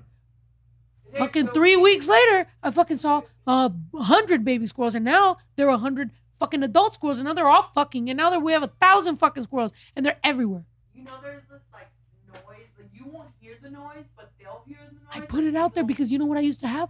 Fucking, what are the other things underneath? Moles. Moles? We had moles, gophers. Chipmunks. So we put those all around, and supposedly you can't hear it. I can hear it. So either I'm a fucking gopher or I'm a I golfer. never tried it because I was like, because it will mess with the dogs. So I was like, if I mess with noise. They're still out there right now. I hear them every fucking day. That's probably what's making me go crazy. Like, The little beepers. yeah, I'm like, The dingo ate my baby. oh shoot. Look at that brother dingo. I'm like, it's MK Ultra, but it's really my gopher fucking sounds over here. I'm fucking going crazy. Like, turns out I'm a fucking hood rat. Huh? Crazy fact about otters. What? Female otters, they get the food. Otters? Bitch, we don't have otters. We have squirrels. No, I know, but Oh. he mentioned otters earlier. So, Oh. but basically, the female otters go and get the food, and a male otter will steal the pup from the mom and hold him ransom until the mom gives the food over to the male otter to get her pup back. That's how they eat. Damn. What? That's sad, huh? That's sad. They hold them for like ransom. Who? Moms? No, The otter. Otter moms. otter moms. Otter moms hold who ransom? No, the male otters hold the little baby. Oh, my Otters. ADHD. I'm not eating otters. I'm sorry. I'm The otter fucking pops. gone. I'm not eating otter pops no more. Fuck otters. What was the otters we used to watch on TV? PB&J otters. PB&J otters. Fuck y'all too, man. Y'all told me family dynamics were perfect, and they're not. Y'all lied to me. And fuck Barney while we're at it. There you go. They're all What'd you grow up narcissistic watching? Assholes. Right. What'd you Fuck grow up Arthur. watching? Sesame Street. Mm. And I don't know, when you were talking about your story, you remind me of Everybody Hates Raymond. No, Everybody Loves Raymond. Wait, who? Everybody Loves Raymond. Everybody hates Chris. Yes. And Yeah, everybody loves hates Raymond. Chris. Yeah. That's us. And you're the little brother. We're going to beat you up. We're I'm going to gonna beat him beat up. your We're ass. going to beat my brother up. Can we? Yeah? No, I'm just I love you. But But what, Sesame Street, or who was your Will favorite? beat my on parents. Sesame Oscar the Grouch. Street? Oh. that was your Huh? favorite? I Aww. can see that. With the green and the hair. We're Oscar the Grouch, except for the Hello Kitty. 'cause- I used to watch shows with my son though. Back in the day, Lamb Chops and This Oh, is yeah. Lamb Chops, Chops. play along where kids this come is to a song play that along. never ends. Ends. And And it goes on and on, my and friend. you know Sing this- it. and you know this one. Started singing and not knowing what it was, but they'll continue singing it ever just because it is a song that doesn't end. I thought she died. There she is, Lamb Chops right there. How about did you ever watch the? Go ahead, girl. Look, The The- lamb. I got her lashes right Ah! here. This is hers. Sheila Lamb Lunel. chops? Did you ever watch the Big Comfy Couch? Yes. Oh, the clock. The Big Comfy Couch Yo. with something Luna and and Luna Molly, Lee and the the Dolly and the Big Comfy Couch. And then you stretch on the fucking clock. No, I tried to just buy love her the clock curly the other hair, 'cause I time. was like, Creepy show, right? What? Why is it creepy? I don't know. I like to watch it as an adult, and I watch it with my son. Wait a minute. Low key, Blue's Clues. I had a is crush. weird. I didn't Clues, realize too. what the feelings were, but as I grew up, I was like, I kind of wanted to get to know her more. Yeah. Yeah. So then I was like, did I like her? But I didn't realize because I didn't just want to watch her on the big comfy couch with the doll. I was like, well, she kind of Yeah. thick. You know, this thing, man. I was like, why is she was. kind of thick? Look. What? Oh. Damn. Yeah, because she was The playing around like Big she was Comfy Couch. a kid, but she was not a kid. She was a grown woman, Grown woman. Canadian. She I looked her And then up. watch Shusha. Shusha, oh, damn. Still. Nice. Yeah, she's Okay. Okay. Chavo del Ocho. Yeah. Hey, Yo, is she's still alive, right? Yeah. Oh, sorry. She still looks the same. Literally. Oh, where's she I at? think she has short hair now. Oh, so do I. Somewhere in the couch. Where's she Somewhere in the at? Can we talk to her? I was joking. he Let's. said El Yeah, Chavo she del looks good for Ocho. her age. And no Yeah. one knows Doña Florinda is her auntie. I'm fucking dead. We're still trying to verify that she would even ever fucking admit She it. didn't fuck with us. First of Fuck all, Right? that She bitch. never fucked with Doña us. Florinda. Go ahead, girl. Go ahead. Mírala. The Big Comfy Couch with. Yo, you know what? I'm just gonna keep my comments to myself. Anyway, Comment secured. comments secured. Think about what I could be saying. I can be a clock. Right. Perv. We can, you know. It's shot o'clock. What about this guy? Oh, I remember him. The Mexican Big Bird. Mexican Big Bird. No. What the fuck is that? That was Abelardo. You don't know? From Plaza What? Sésamo. A big parody. Y'all never watched Plaza Mexican Sesame Sésamo. Street? No. Plaza Sésamo. No. That was Abelardo. Oh my god. Yes. That's perico right there. That's why Mexicans see. That's why we can't ever be serious. La letra ahora es la ñ. Hey, Como Ay, ño y ño. It's like el I chicuelote. used to watch it on Saturday. Me too. In the morning. After, Really? Yeah, Saturday Yeah. mornings I would watch. Plaza but Sésamo. Dominicans After one love Saturday Mexicans, which is morning. great. They used to I play love it that. on Univision like in the morning. You know El Morro was Pepe Garza? What? You know, like El Chichicuilote and El Morro? Yeah. I barely found out that it was Pepe Garza. Didn't know that. Yeah. I was didn't like, know what the that fuck? either. He was, Shout out he was to behind it. I don't know if he was like fully something like that. I used to watch Well. Pure Herman's Playhouse too. Oh, this- Pew him. Yeah, that guy. Oh wow. Oh, look, there he is. With the guy with hair. Polo Molina. That's crazy. Nah, man. I mean, look. What the fuck? We're too similar, dude. Yeah, right. You know? I don't ever. Wait, where'd your wife go, dude? She's been gone forever. She has some lettuce. Low key. that Oh, shoot. That's crazy. No, maybe she's over it. Maybe she's just kind of like, yo, stop talking about all these shows. Imagine they're all emailing her right now. They're like, yo, tell your husband to stop talking about us. Caillou also. I used to watch Caillou. Aw. Oh yeah. How about that? Can you Caillou, tell me that? yes. Can you tell me something real quick? What? How was your upbringing and, you know, all that, everything you went through?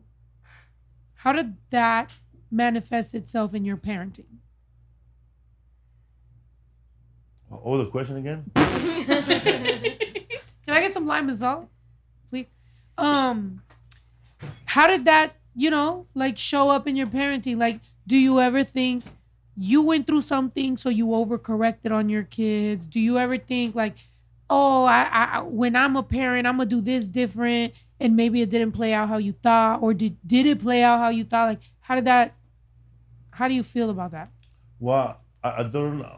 When my son was born, the first one, and then my daughter was born, and then my baby mama ran off with another guy. So they didn't get to see them till they were like already like older. So I wasn't there like for nurturing. I can't even answer that question. Oh my God, I'm sorry. I was better than my dad. I didn't yell at nobody. Oh my God. But my daughter, she lives in Sweden. She lives in Sweden. I'm a grandfather. And my son lives in Riverside. Another son. Yeah. Mm-hmm.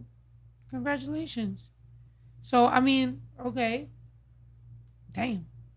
So when I won Last Comic Standing, in 2010, my son's mom, who I just mentioned, they filed for child support after I won. And she became the last baby mama standing. White tennis shoes for everybody. Yeah.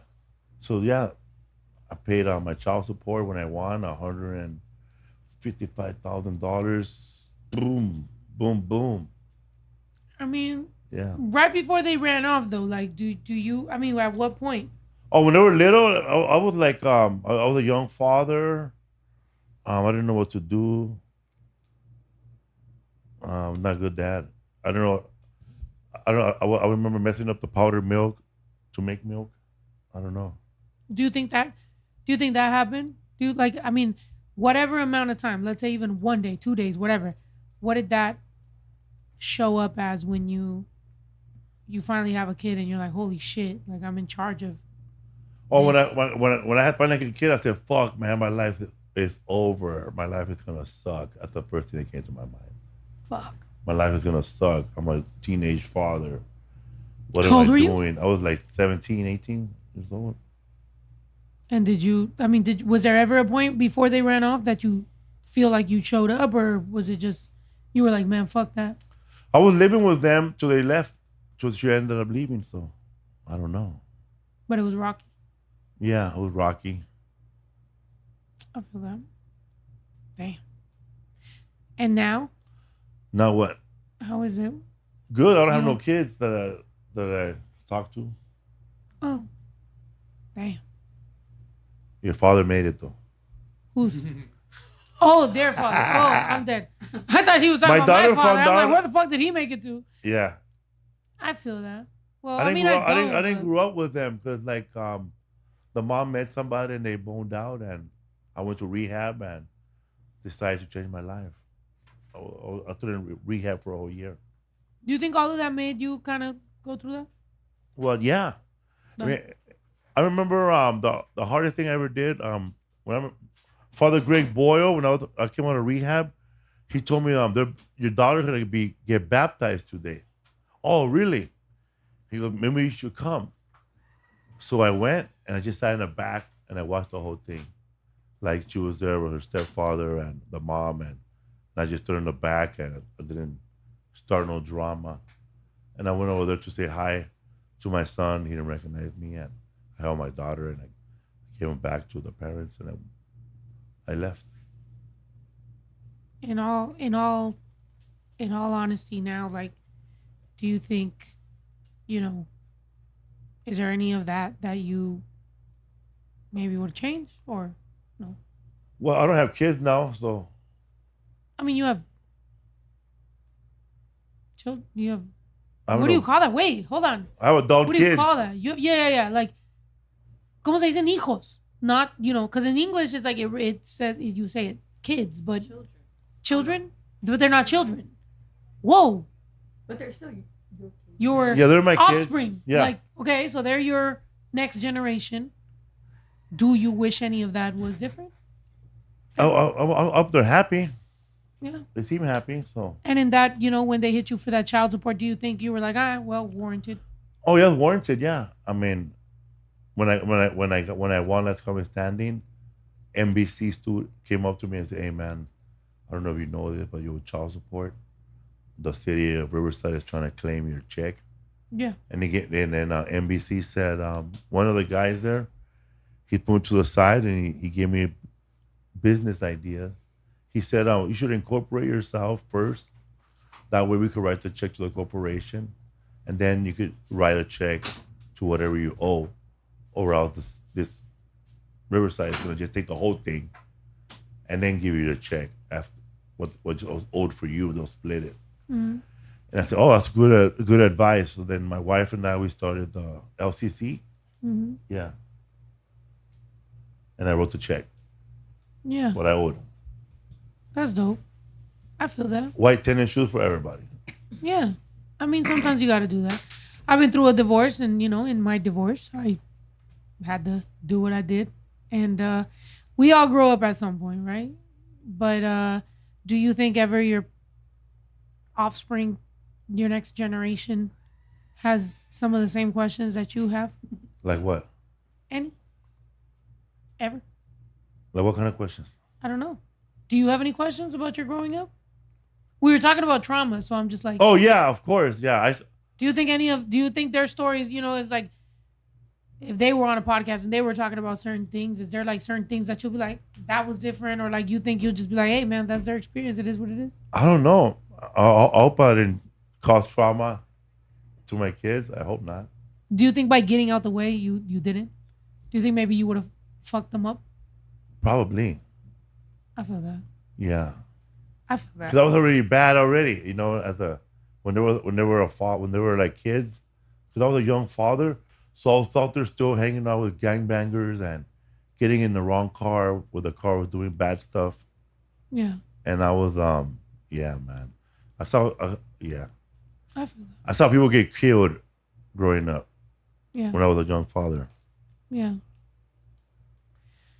I get that. I mean, like I was saying at the beginning of this, right before we got on camera, because I was telling him, like, I went through some things recently, and I'm raising a 16-year-old, so I'm going through, and sometimes, you'll sit there, and even if you are 1,000% in the child's life, you're just like, fuck, like, am I fucking them up? Like, is what I went through causing anything? Like, am I, it's like, I don't know. It's fucking weird, and not until you're a parent do you figure it out, and if for any reason you think staying out the way help them, then I understand.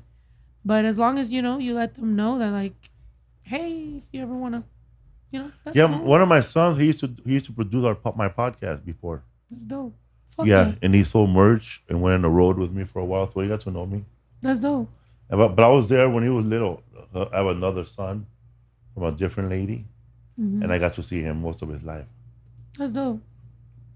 And I told him the best advice: don't do drugs unless you're in the entertainment business, because they give us to us for free Yeah. at every show.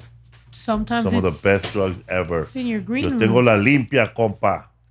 It's been a journey to not do the drugs that they put in the green room. Yes, you know what I'm especially. saying? Like, the promoters will be like, if you need any party favors, and you're like, no, I need you to pay me accordingly. We got party favor. We got chicks, man, for the fat guys here. Right? They're like, well, no, as a female artist, obviously it's, I didn't partake in any of the prostitution or things that probably some, of the male artists could have done. However, I did get called a bitch a lot, so there's that. But anyway, no, honestly, bro, I feel like coming back to the thing to bring it full circle, promoters, the road, green rooms, fucking everything that we've done, parenting, trauma, whether trauma's funny or not, how we use our trauma for art, whether it's jokes or it's music or whatever. I think artists and comedians are artists. We kind of just dig from our fucking trauma, and unfortunately, what becomes your entertainment is and will probably forever be our fucking trauma. I don't know how do you fucking say it, Yeah, it's like, man. it's always there. It's like, it's funny while we're on stage and while the lights are on and ha ha ha, and then, but no, the rest of it is just our thoughts. And I don't know if you're, I know people say he's so funny on stage for a whole hour. What did he do off stage? I sit down somewhere in a corner and cry for my rabbit. What I do. I think about my bunny, and I think about how they're in real life. Okay, my bunny has to rest. It's me being selfish, trying to keep a rabbit alive that's ready to die. For what? So I can feel good. No, the rabbit had to go. Yeah, that's how I feel about the relationship with my mother. It's like trying to keep it alive is only hurting me. Like, we gotta let it go. I know, man. Ya, señora. We're gonna pull the plug. Shit. Damn. I wasn't saying on my mom. I was saying on the relationship with my mom. Oh. But on that note, that was the punchline. I'd rather end it on the punchline. I was talking about the communication, not about the mother. We love the woman, the lady. She's great. The WhatsApp conversation, gotta get cut. But RIP to your rabbit. Yeah. Stop talking about goats. Nah. No more jokes about goats. Or I'll give you my... You know what? If you're looking for animals, if you're pets... Wait, no, never mind. No. Actually, no, I'm not giving you goats. You know what? He doesn't need a goat. Felipe, I appreciate you so much for being here. Thanks for having Thank me. you so much. We have to end this because we have to check on your wife. Yeah. I'm not going to lie. Fell in the toilet. Right. We got to go. We got to make sure. The last time that I let my girl go to the bathroom and she took this long, she was in a Tulum bathroom throwing up. Damn. So we got to go check. But I appreciate you. You are always welcome. We appreciate you here. And I got to go catch you on stand-up. And I hope Yes, you catch please. one of my shows. I will. Or we do some sort of, collaboration or something. Or Or if you Yakima want show. me to come on your podcast. Hey, Yes, I if love you ever to. want to interview me. I almost went to your show in Chicago. You did? Yeah, my friend, shout out to my friend from the cannabis. He went to your show in Chicago when you had the mariachis. When you did the show about the mariachi one. Yeah. Because I had a show in Chicago the next day. I showed up late to Chicago. I barely made it to the Cubs game. But then your show was down to maybe a 48 minutes from where I was staying. And my friend was trying to get me tickets at the last minute. But I don't want to be that guy, like a family member. Hey, Snow, we just found out you're performing today. We just need 5 tickets for the family, por favor. Don't forget, man, that I do take care of your mom when she was sick. I don't want to throw it out there, but just know that, that I'm the only Wait, one. did you that- fuck my mom? No. Okay. I was like, whoa, hold on. I'm like, because you never know, But How old is she? listen. But now that we know each other, if you are ever late and you want to see whatever, if you want to see a show or if we do something together, I think so. I think we should have a show in Yakima, Washington. I'm not Yeah, gonna lie. man. We don't have a date. We don't have a venue. We don't have a promoter. We don't have nothing. But we should announce it right now. It's coming. I don't know when. Maybe we The throw it Tri-City? ourselves. He's going to be my chambelan. I'm going to be the quinceañera. Yes. And we're just going to do some random fucking shit. Let's invite Cuco. Let's invite everybody. Let's do some random thing. Tri-Cities is lit. I love you guys. I appreciate you guys. Thank you so much for watching. Thank you. Thank you for making me cry. Thank you. I needed it. I'll be at the Comedy Store on Thursday if you're looking for a quick show. Here? Yeah. Thursday? I'm going. Okay. I'm going. Can I go? Yeah. All right. I'm going to hit you up for the ticket. Yeah. Yeah? We got Snoop's thing to do, right? Hijo de su Pues puta pinche madre. Pa' la otra, pues. Yeah. Or No, we... wait, hold on. Girl, Let's stop. We're ending this and we'll figure it out. We'll do it. All right, but I want to go to that. I want to go to this. I didn't even know what the fuck. Okay. Okay. I love you guys. Thank you guys so much. I appreciate you guys. Thank you so much. Make sure you follow Felipe. Esa niña no se aguanta. quiere todo porque el pussy sabe a Fanta. Si la dejas por pendejo se te casa. Dale todo, 2 de lengua y una horchata. Si te alcanza, I'm the shit, huh? Are you catching what I'm throwing for a picker? Same bitch I always was, now I'm just richer. I'm about to shake it up and check the Richter. This a sticker.